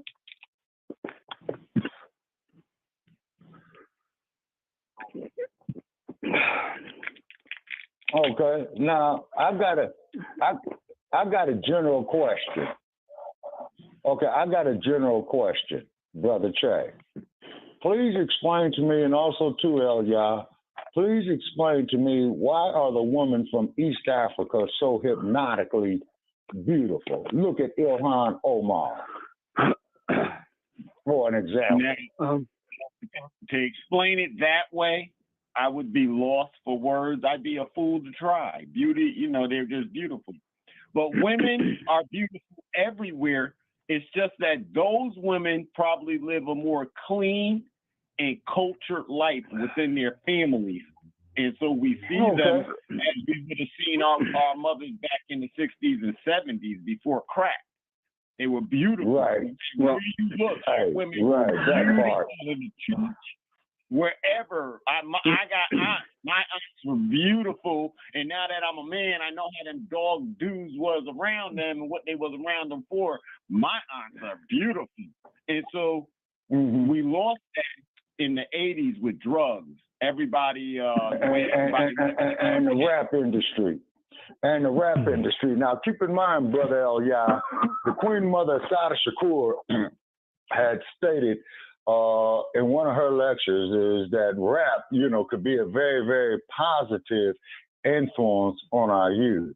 But then in the 90s, you know, they went to the quote-unquote gangster rap. Every other word in there is the NGR term, referring to a woman as the B word and stuff like that. Then, of course, the stuff with Sean Diddy, Puffy Combs is going through the video that he made, you know, the other day of how he apologized and all that. Now, as Brother Che and I had stated on Frontline Black News, when the case broke on Diddy, when the lap dogs had went up there to serve the search warrants on him, and the lap dogs, I refer, which is the Los Angeles Police Department, and that's what I call them, is because of things that I've witnessed in Los Angeles growing up. And but old Diddy, he bailed. Diddy early in the morning bum rushed the damn Van Nuys Airport, got on his private jet, man, and by the time they served the warrant, that cat man was clear across out of the U.S. in the Bahamas. You know, that is a tragedy, is because that industry, could have done a whole lot of upliftment for the Black community. And I'm talking about financially. That's where it goes wrong, Brother Shabaka. You got to understand that we can't say who's good for the Black community because there isn't supposed to be one. Everything in the Black community is meant to be bad. And if it's not bad, we're going to make it bad. That's what Black means, to be bad. It means death in science. So we can't make Black good. We can't allow it to be because it's not. Okay, now let me ask you this. Here, Elia. You know, and this question is rhetorical, because I respect your viewpoints, education, research that you have done. What do you think of the Black Panther Party using the Black Panther as their symbol?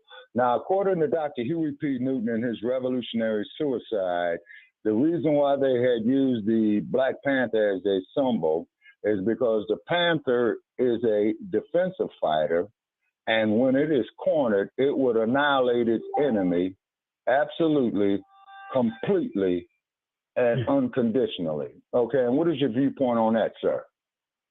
Okay, my viewpoint on that is if you're using the Black Panther and there is a Black Panther, you're using the Black Panther. The Black is foul when it comes to people. So, for example, when you read the United States Census, the definition of races in the United States Census, it tells you that there is no biological, anthropological, anything that has to do with human and bio studies. That's not the reason that they're using those terms of Black, white, African, American, Native Indian. They're not using them based on people. It has no foundation for us, for being.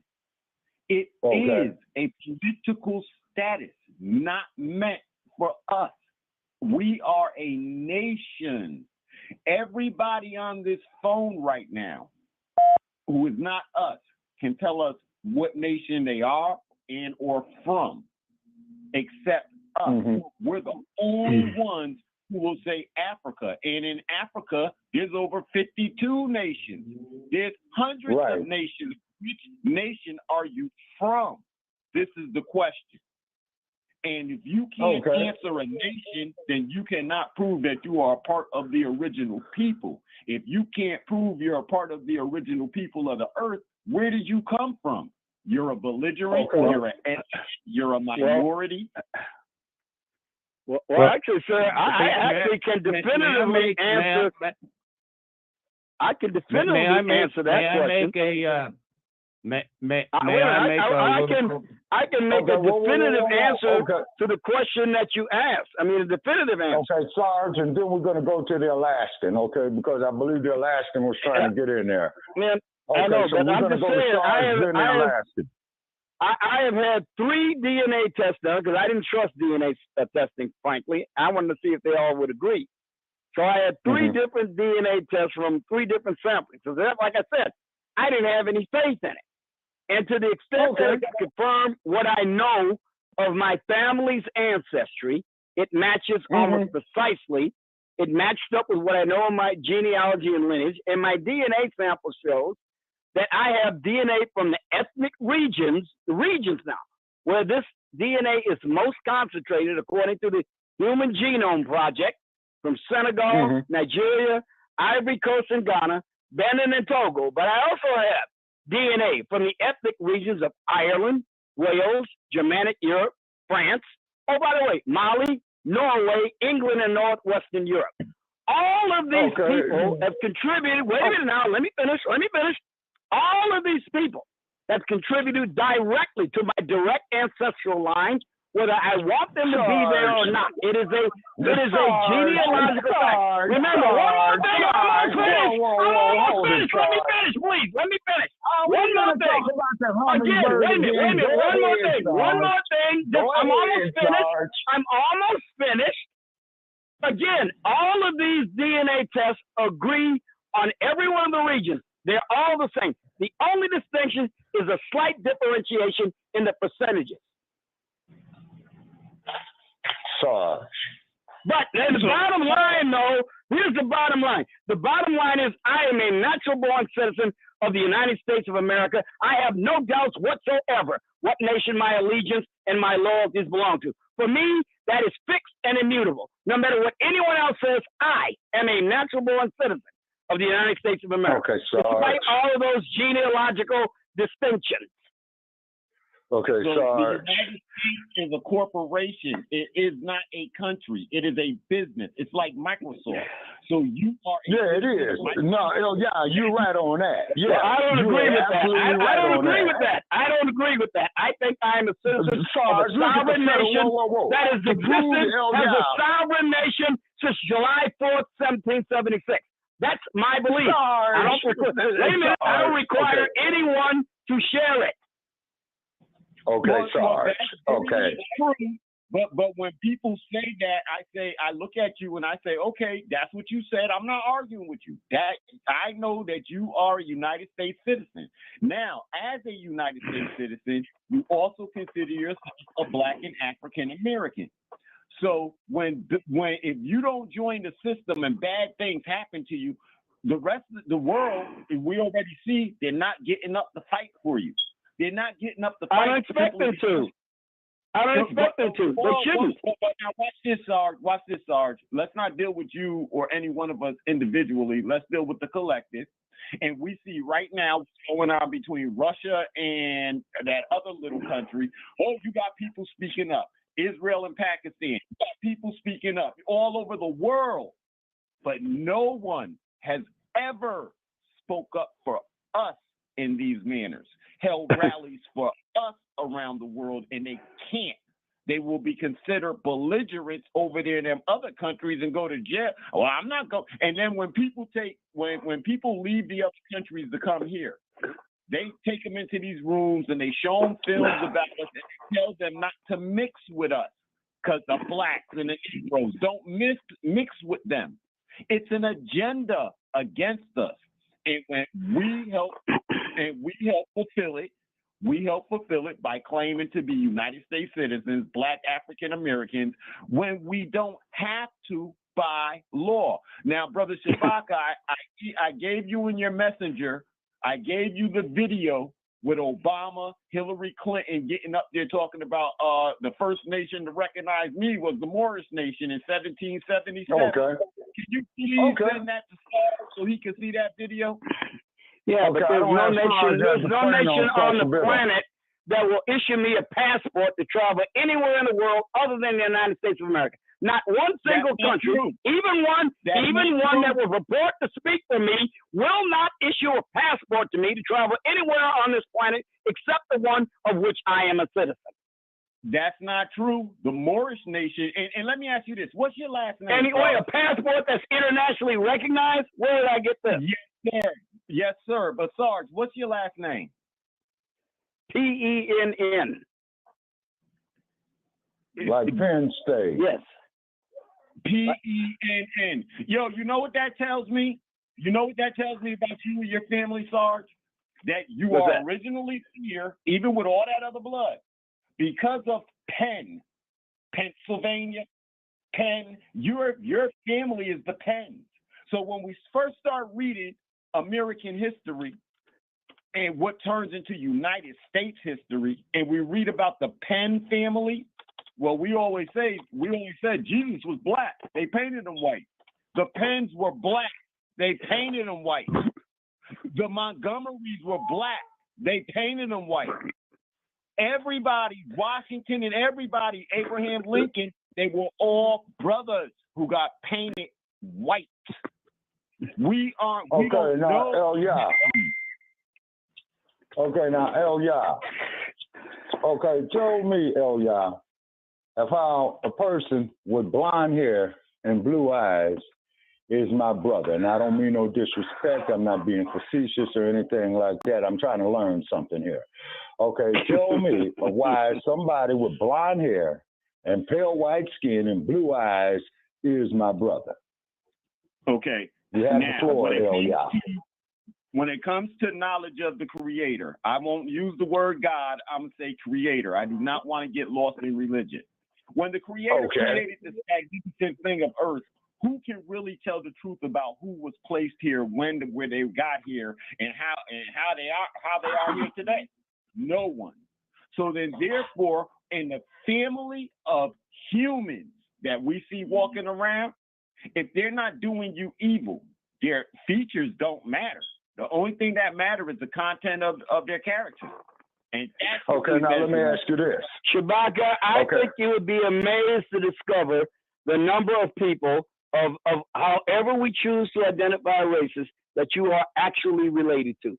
If you have a genealogical study, you will be amazed whether you like it or not. Sarge, okay, if I'm related to one of them bastards, man, I will slap the shit out of them and say, and you're going to have to do a lot of slapping, and I can guarantee you're going to have to do a lot of slapping. You're going to find it out. I'm not in my 20s anymore, Sarge. I do like you. I understand that. I'm telling you, you're about to be either amazed or sorely disappointed, sir. You will find out there's nothing you can do about it. They are part of your bloodline, Sarge, whether you like it or not. That, Sarge, and I hate to have to tell you this, that is bullshit. It's because you ain't got to believe it. The evidence is there, and it's scientific. It doesn't matter whether you like it or not. The evidence is there, and it's scientific. Discussed about the motion picture Mandingo of the rapist. You can do that all you want, man. That is precisely the reason why. And you simply want to reject it because you don't like the idea. You're rejecting it because you don't like it. Not because it isn't true. Facts is what I'm talking about. See, that's what I mean. La la la la la la la la. I don't want to hear it. La la la la. That's what you're doing. That's what you're doing. Sarge, why is it every time, Sarge, that you are more than welcome to come on this platform because we need you here? One thing about you, Sarge, I will give it to you. One thing about you, Sarge, there's never a dull moment with you. Now, because you know how to work that napkin holder, man, I'm afraid of you. Yeah.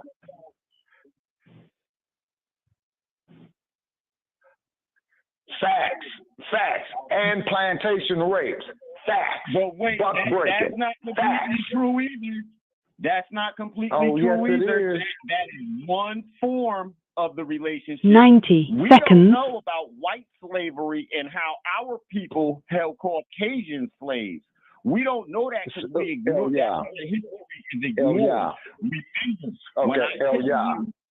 Yeah. When I tell you that we ruled Europe, you need to check into that yeah. and then look at white yeah. slavery, and you will see Caucasian people as slaves. Okay, yeah. Let me explain something to you. 60 seconds. Now, I know what you're saying about the Moors, and correct me if I'm wrong, sir, because I have the highest respect and regard for you. Very intelligent brother, very knowledgeable brother. But if we do disagree, like I try to tell Sarge, and although Sarge violates it every time, if we disagree, let us disagree agreeably. Okay, now the fact of the matter is, had it not would have been for our ancestors who were brought here in chains and chattel slavery, living under some of the most barbaric and heathenous conditions during the passage. Now, Sarge, Joe Gibson and them were saying, then of course I want to hear from the Alaskan of what he has to say. He's been very, very patient. So we're going to give him the floor for a minute because we're in overtime, and don't nobody hang up. Please do not hang up. Okay. Yeah. Why would me, as a black man, go up there in Northern Europe and sit up there and mate with these Taylor Swift, no ass, no breast, no coloring, white females. They didn't even believe in feminine hygiene, man. It was Ethiopian women that showed them feminine hygiene. Why would I mate with them? Why would I go up there, have to pinch my noses because they did not believe in washing their funky asses?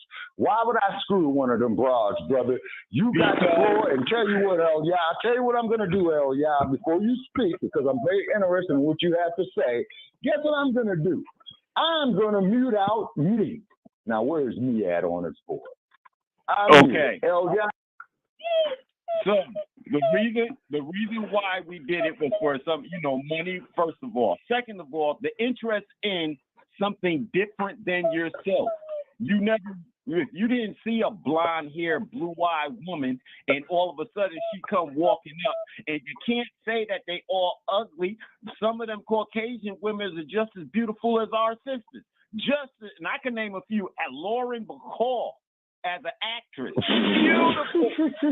I can name a whole Bogey and Baby. Okay. Lauren Bacall. So when we seen it, we were attracted to it, just like they're attracted to ours.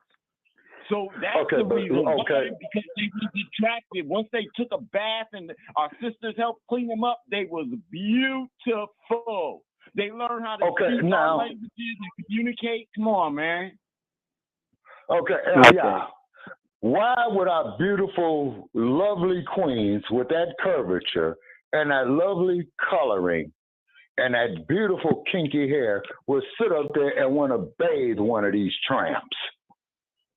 I didn't say, I don't mean that they bathed them. I mean, we taught them how to bathe, right? Isn't that the how to wash their funky asses. Yes, sir. How you put it is how you put it. Because, listen, there's parts of our history, man. You go into it, you'll find us being cannibals. You'll find us being bloodletters. You'll find us being murderers in different ones of our family camps. So there were different ones of us who were living in the same condition that we're now saying those Caucasian people lived in.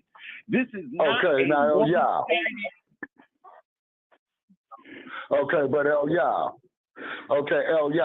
you're familiar with Dr. Marimba's Ioanni's writing called the Urugu, are you not, and about the Ma'afa? No, sir. Not when you ask me like that. If you start talking about it, I might remember some stuff, and then, I remember that teaching. Because a lot of Dr. Ioanni. As you know, that Dr. Ioanni was a student of Dr. John Henry Clark. And for her doctorate degree, she had went to the continent, commonly referred to as Africa or Kibalan, or ever how you wish to call it. And she submerged herself in the culture for 15 years. Now, when our African nations, Queen Amina of Zazzau, which is modern day Nigeria, Her Majesty Queen Hatshepsut, the prisoners of war were incorporated into the winning nations. We didn't go up there, man, and put them up there and cut off their private parts and put it in their mouths and stuff like that. the white males did that on the plantation system is because they had feared the white woman wanting to get laid by the black man. And Ken Norton played in a movie called Mandingo. And then heavyweight champion at the time, Muhammad Ali, had stated on the Dinah Shore show is that you will not see me playing in any movie of standing up there with some Caucasoid woman who's going to come up there and grab me in a manner like that. And Mr. Ali was pretty much saying the only film I want to do is the greatest my own story. Other than that, oh, and he also did a mini series called oh Lord, this is what happens when you get old. Shit, Freedom Road on NBC and what have you. They'll say, but when we speak about of our true history, rather if it's the Moorish doctrine of Brother Elia, rather if it's the Pan-African perspective, they always refer to us as black races. We don't own no fucking banks.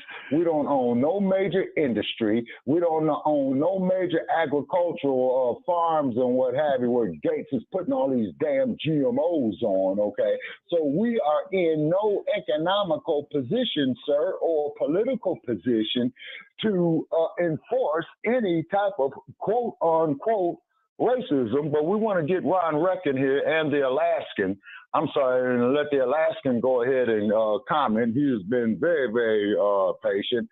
Okay, go ahead, Elyas, and we're going to go to the Alaskan is because we are in overtime and we want to have a complete ending of this show so they don't cut us off in mid-sentences and what have you. Okay, Alaskan, are you there, sir?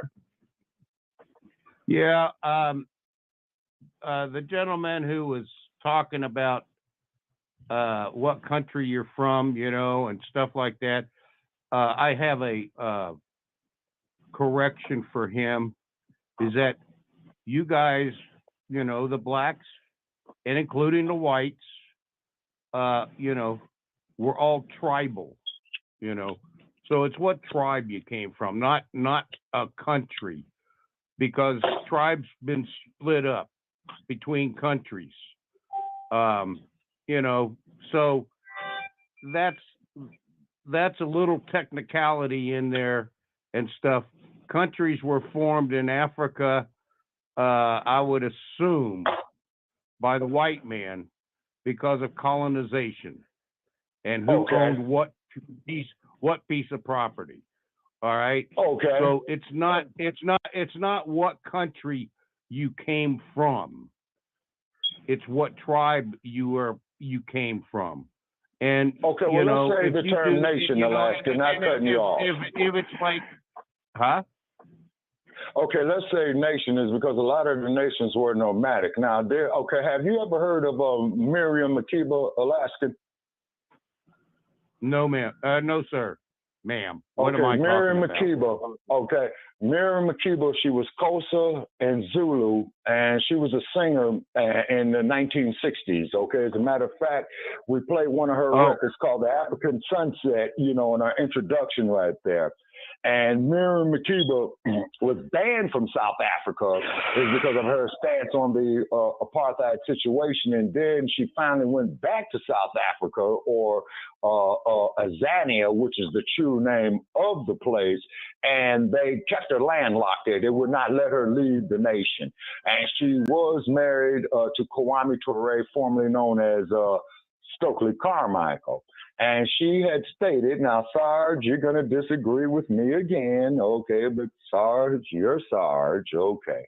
And she had stated that when they had passed down the history, it was done orally from what was commonly referred to as the griots. And the way how that there would work is that the griot would announce about every 2 or 3 years that, hey, I'm coming down here to recite the history. Okay, and whatever you want to know, get your notepads, your tape recorders, or whatever, because once I'm done, I'm done. And this individual will sit there, Alaskan, for 72 hours and recite the history, and he will not repeat himself, not one time. Yes, it's because I had went on another podcast, and this individual wanted to debate with me that Elon Musk was an African. He was not an African. He was a Boer. And, of course, we all know what a Boer is. You see? Okay, so what is your take on that there, Alaska? Well, you know, he's a Boer. That means that he is of Dutch ancestry that was most likely born in South Africa. All right? Okay. Just like you, Shabaka, you are a Black African, but you were born in the United States. So what does that make you? You know, you're just a black. You're an American. Hey, listen. You're an American that happens to have black skin. All right. Now, I have been coming to your shows for, you know, quite a while, and may not get in the chat room, but we'll sit there and listen. And you and I have had some pretty good. You and I have had some pretty good discussions on some other shows and shit like that. And you know, the thing is that, you know, if we do DNA testing between you and me, I'll bet you somewhere in there we're going to find out that we're brothers anyway. All right. Okay, and I'm a white boy. You know, I'm a white boy. And I consider, you know, you're there with all your African history, which is I'm learning from it, you know. And history is something history is something that we all need to know, because we need to learn from it. All right. Okay. And the thing is right now is that, Shabaka, you come across to me, all right, as an angry black man because of the history. Well, you know, the thing is, and you were stating that the black man was the first people to inhabit the earth. Well, I don't know that. And I really, and tell you the honest to God truth, I really don't care, because that was so fucking long ago. But right now, I consider it like this. I don't know when your birthday is, and I don't, you know, I know when my birthday is. One of us is first because of our birthday, of our age. That's how far back I will take being the first person here. All right. Okay. And I mean, you know, but the thing about it is that we have a lot of history behind us, both black, white, red, yellow, and everything like that. And we have all the races in all of the world in this one country. Now, the thing about it is we, with all of that history behind us, you know, that's in the past. There's nothing that we, you, me, or anybody else can do to fix it. But we can go forward with a better plan so we don't repeat that shit. You know? Okay, now I'm going to tell you something, Alaskan, and I appreciate, you know, what you're saying and things of that nature there. But there's an old African proverb. It's the concept of Sankofa, and it's like this.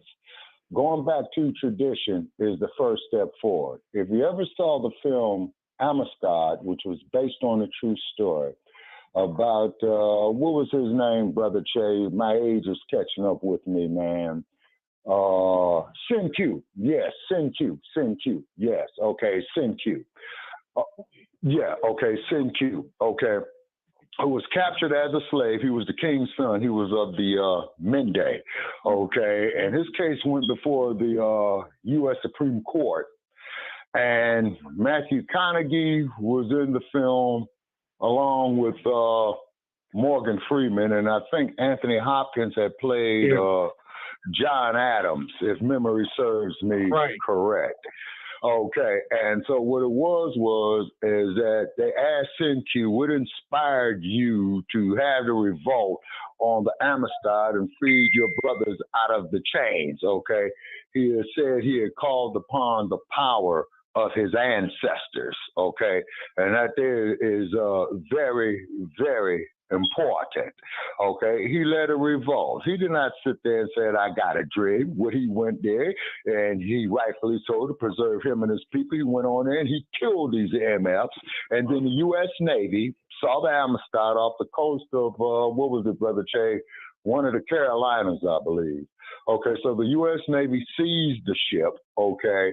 And so then you had Morgan Freeman playing a house Negro, okay? And then I was kind of sorry to see Mr. Freeman play such a demeaning role, in my opinion.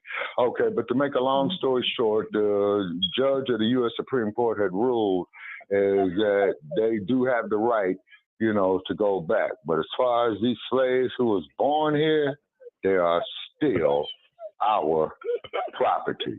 And that is my closing comment on that. Okay, we go to the Alaskan, then we go to El Yah. Here, you know, yes, sir. Here's the thing. Okay, you say the white man doesn't stand up for you, but it was John Adams who stood up and defended him and his right to do that. Okay. Okay, that is a fact. Yes, sir, that is a fact. Okay, so you know, don't be getting all over the white race because of that, because a white man defended him and got his freedom, stuff like that. Okay, now Alaskan. You know, Alaskan, let me interrupt you. That's a little piece of light in our history. Okay, now Alaskan, to give you some more ammunition against me on that one, we have to notice another fact. Have you ever heard of Viola Louiso? No. Okay. No, that's why. Listen, that's why I come to your shows. Okay. Now, here's the thing about Viola Louiso, okay? And we would be wrong if we didn't mention Viola Louiso, because me and Brother Che, who's our co-executive producer, we spoke about this. Viola Louiso was a young white woman from Detroit. She worked with Dr. King in the civil rights movement down there in the great state of Alabama, where you had old frog face up that's mine. Okay. So what had happened was she was driving along the road with two other civil rights workers because Dr. King could not get a hotel room. So when they made the march from Selma to Montgomery, okay, Brother El Yah, okay, she was driving back and forth to civil rights workers. They got pulled over by the police, okay. So what the police did is that they murdered all three of these individuals in her car, and they were buried up under a dam, okay? And I would be morally wrong if I did not mention Viola Louiso and some whites who did perish during the civil rights movement. Now, keep in mind, Alaska, to have proper perspective, and I'm sure El Yah would agree with me, and please let me know how you feel about this here, El Yah. Okay, because they always tell you the civil rights movement, but you also had the Blacc Empowerment Era, and that had started with the Black Panthers, okay? So then what had happened is that the Black Panthers had embraced a Marxist doctrine. Then what had happened is that you had a splinter group from the Black Panthers called the Black Liberation Army. Now, this should be of interest to you. There's a woman in Cuba by the name of Assata Shakur, okay? She made the perfect jailbreak, okay? And the Queen Mother, as we refer to her as, has been granted asylum in Cuba, okay? Barack Obama, during his administration, had got up there and said that we are doubling the price of the bounty on her from $1 million to $2 million for the capture of Assata Shakur. Now, Ms. Shakur has stated in 1997, was it, Brother Che, that where she had stated that if she was ever to set foot on American soil or in American territory, the FBI and the powers that be have orders to shoot her on sight with orders of shoot to kill. Is because she was wrongly convicted, and they said that she had killed a New Jersey state police officer.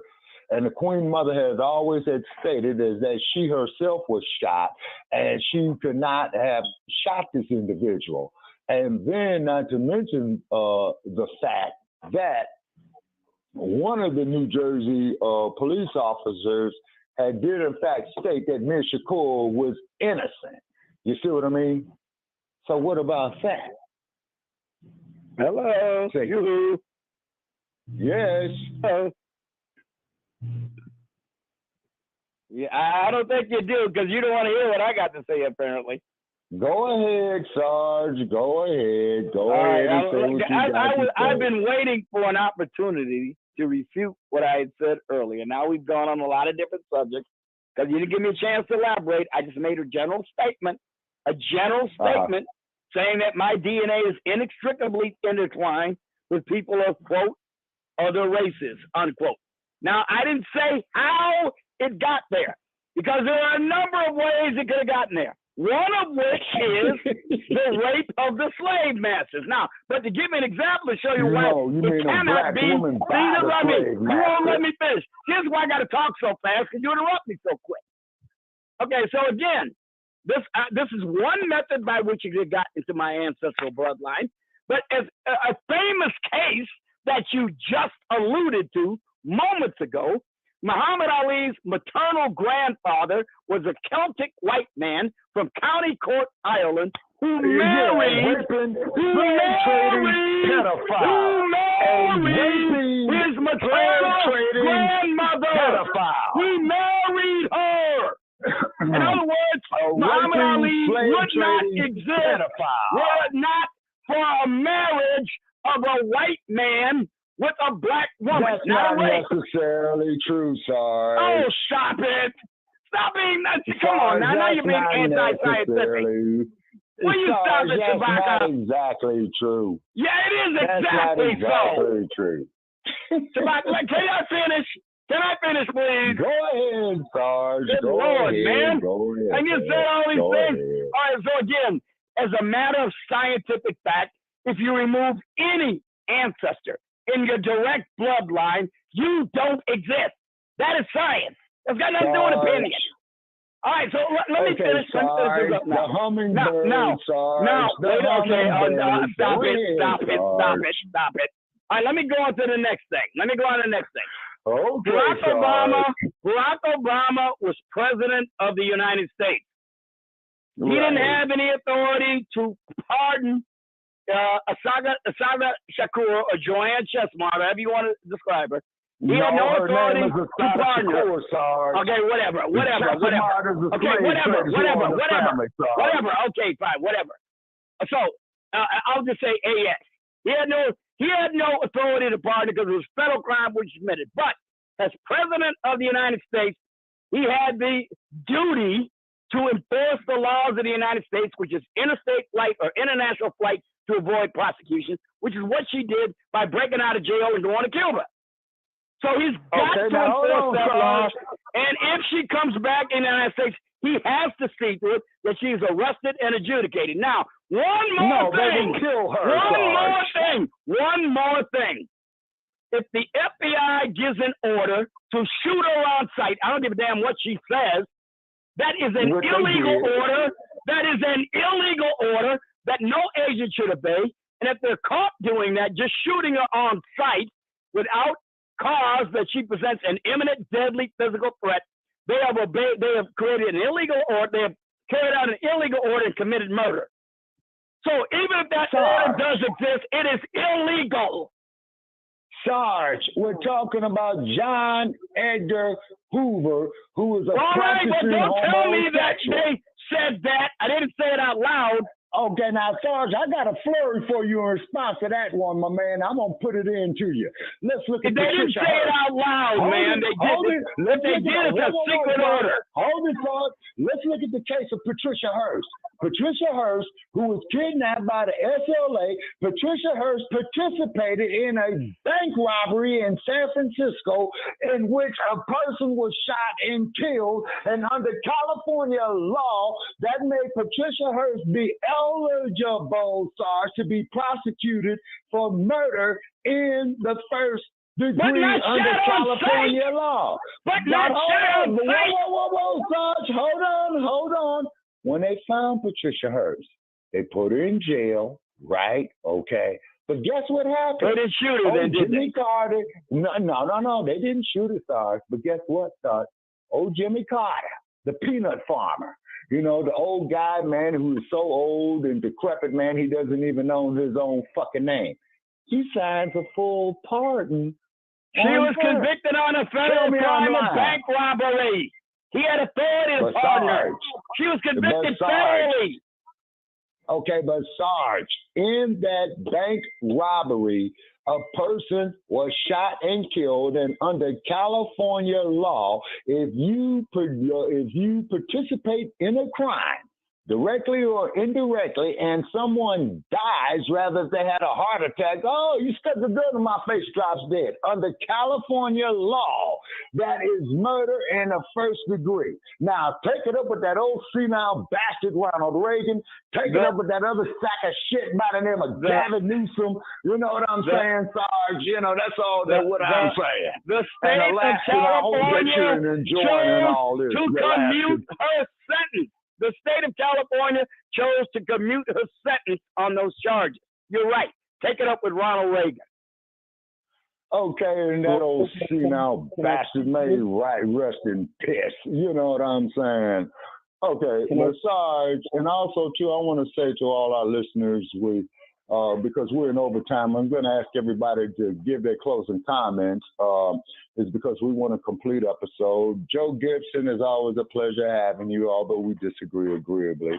Alaskan, thank you so very, very much for coming on, and we appreciate you as well too. Ron Reck, hey, it's always a pleasure to have you, because Ron Reck, you know, he's another controversial individual. We appreciate Ron Reck. Okay, and then of course Joe Gibson, you dropped out the conversation, and we don't know why, because me and Joe Gibson, you know, we've been going back and forth for a few years. He's been on this platform, I've been on his, where I believe Sarge and I had got acquainted, and then we're gonna go down the line with the closing comments. Those are my closing comments.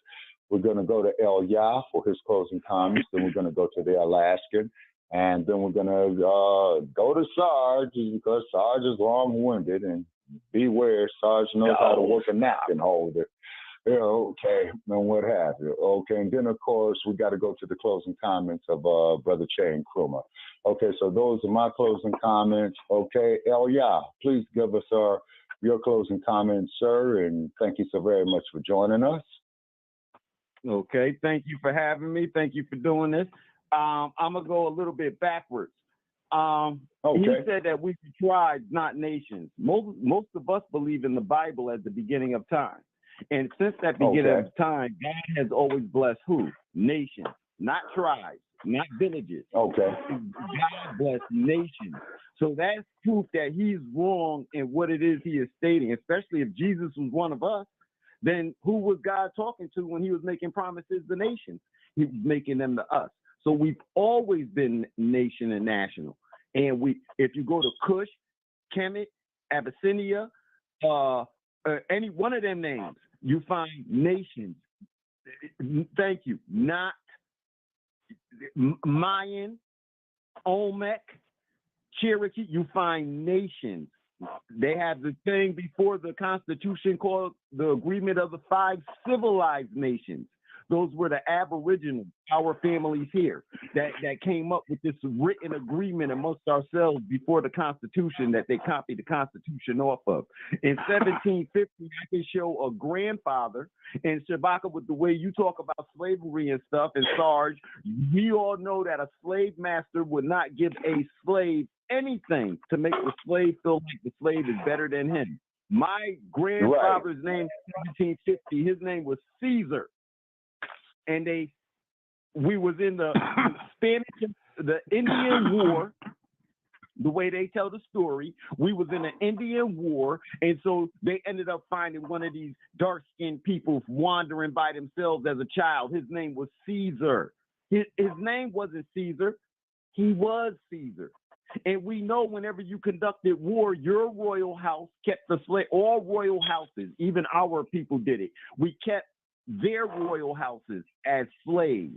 This is where our families begin to intermix with all the other families and how other people got to be royal with us because we were intermixing with them. So they kept Caesar. But then if my grandfather was Caesar, then that makes me Caesar, don't it? It only serves to follow on this land, not another land, not Rome. If we study everything now, you find out they're saying Egypt is here in the Grand Canyon. That's all a part of it. See, we cannot let go of these things just to have for the sake of a conversation or the sake of just saying something. We have to keep all of these things retrospective because when you tell me you got a DNA test, I'm telling you they cheated because of all the when did they start getting the information from the DNA test? In the 1900s? They cheated. By the time the 1900s come, everybody settled in particular areas, so you're going off that. No, we have to go thousands of years back to talk about our DNA. But to be safe on our side, we can prove that our families were in if there's a earth, we were there. If there's an ocean, we were there. Prior to what we call 1492, we were there, known as a nation. So, Shabaka, I'm going to ask you, can we sit down and schedule a show where I'm going to bring like 3 or 4 other people with me, and one of the people, we're going to make it an interactive show, because one of the people is going to bring all the laws showing that the United States Corporation and where you can go find tell you that. what, El, Sarge, don't tell you what, miss the meeting, Sarge. Don't miss the meeting, and El, Sarge. Yes, sir. Okay, El, and if Brother Paris or Che and Kruma, if he concurs, man, you could guest host that show. Do you have a problem with that, Brother Che? Can he guest host? Okay. Okay, yes, then would you host? Okay, would you host, Brother Che? Okay, I texted to you in Facebook. Okay, yeah, you would have to get the clearance from Brother Che on that there, El. If he says yes, I have no problem with it, but he is the co-executive producer, and he does contribute a great deal to this platform. So, Brother Che, that decision will rest with you. Okay, now we're going to go to the Alaskan for his closing comments, and then we're going to go to Sarge. Okay, so Alaskan, your closing comments, sir. And thank all for joining us, even Joe Gibson, although he dropped off. Okay, Alaskan, your closing comments, sir, and thank you for joining us. Okay, I'm going to give back when I said tribes and nations. All right, because it's like the Cherokees and whatnot. They were considered a nation or a tribe, or a tribe and nation. It's kind of interchangeable. I'm sorry I picked the wrong word for that comment. Those comments I made earlier. I meant no disrespect or anything, but they're kind of interchangeable to a point, but that's all I got to say. And as far as all the DNA bullshit and stuff, I did a Google search one day on my name, on my last name. Okay. My last name is McPhail. I spell my name with an F. I spell my name with an F. There's a ton of McPhails out there that spell their name with a PH. Okay. All right. But I looked at my spelling of my name. I don't know how or why, but I came up with about 20 names, 20 different McPhails out there. spelled the way I spell my name. Okay. Okay. And I found that there was probably 60-40 mix between black and white. Okay. And the black there was more black McPhails spelt my way than there were whites. How did that happen? I don't have a clue. All I could think of is somewhere along the line of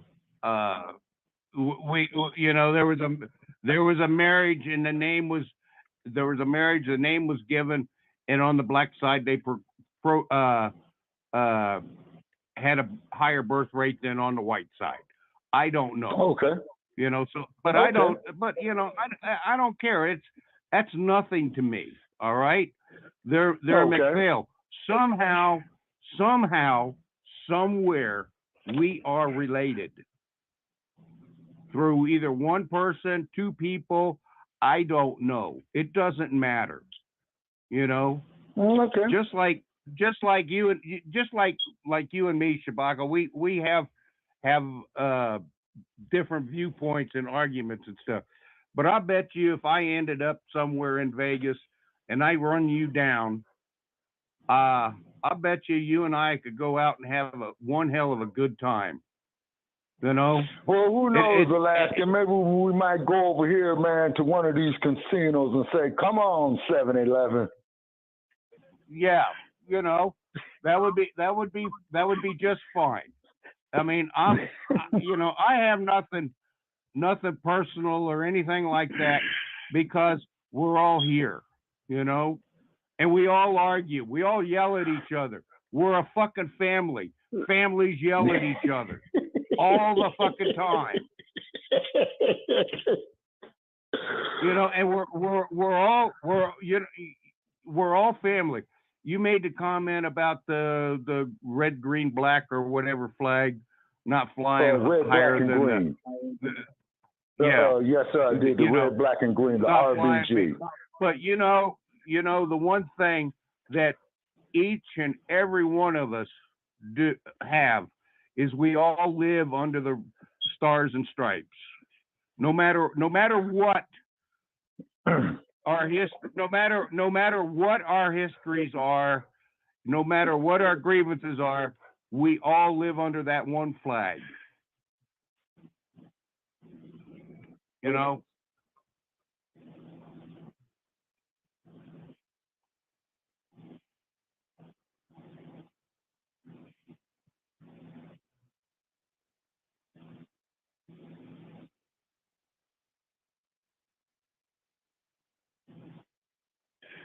Well,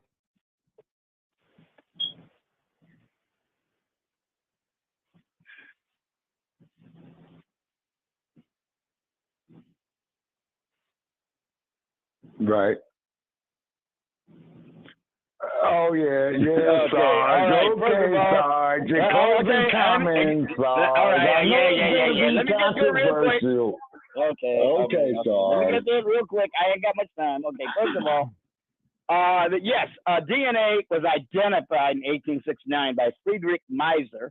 He identified it and called it a substance called nuclein, and he believed it contained some sort of code for hereditary variation, but he could not quite exactly illustrate as to how it worked. It was James Watson and Francis Crick who discovered a double helix structure of DNA in 1953 and were able to identify how it contributed and was linked to hereditary inheritance. That was what it was in 1953. And that's the reason I had 3 separate DNA tests on to see if they would confirm each other, and they did. Now, but that's neither here nor there. That's going to take a lot of discussion. I'm prepared for that discussion anytime you're ready. I just like to say this. Wait, let me finish. I get the point. I'm getting to the point right now. And that point is that we are all intertwined genetically, whether we like it or not. We have nothing to do with it. We are not to blame for it. I could not pick my mother or father any more than you could, or any of your direct ancestors, however they got there. The sin, if they committed sin in their past, it's on them. It's not on me. I'm not ashamed of anything that makes me what I am because I'm very happy to be what I am. I have utterly no shame about any of it. If there's any shame, that devolves upon others, not on me, not upon any child, even one who's born of rape. They are separate individual human beings from the sins of their parents. And that is the way we need to look at this all the time, every time. There's no reason to be ashamed of any of it. You are an individual, unique human being by virtue of your birth and by virtue of the fact that no other human being will ever have precisely the same genetic structure that you have. You are unique, and so are all of them. Okay. All right, ladies and gentlemen. Okay.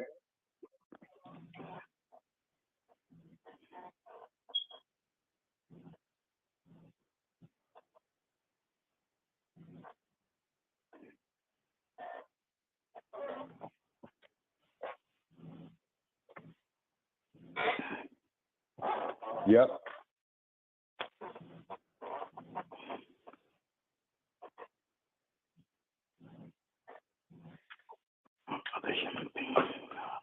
Yes, sir.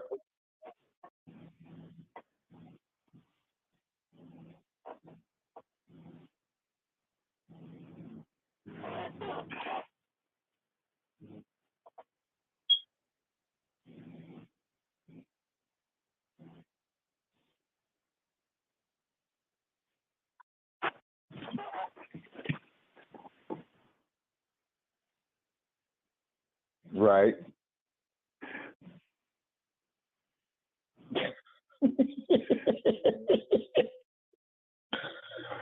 Okay. Okay, Brother Che. And we appreciate that there. I'm not cutting you off, Brother Che, is because with this here being the X-Man's birthday, as we commonly refer to him as, we're going to go out with one of his clips to the end, and it's Malcolm X, the House Negro, and may the minister rest in peace. And this is his 99th solar return. And in any given situation, to quote the great Bruce Lee, take what is useful, leave what is useless. This is Malcolm X. To understand this, you have to go back to what young brother here referred to as the house Negro and the field Negro, back during slavery. There was two kinds of slaves. There was the house Negro and the field Negro. The house Negro, they lived in the house with master. They dressed pretty good. They ate good because they ate his food, what he left. They lived in the attic or the basement, but still they lived near their master. And they loved their master more than the master loved himself. They would...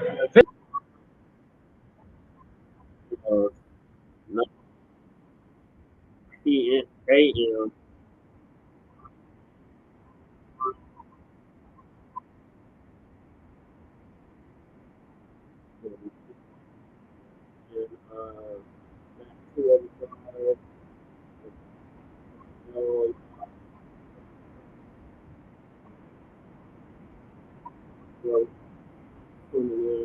Same.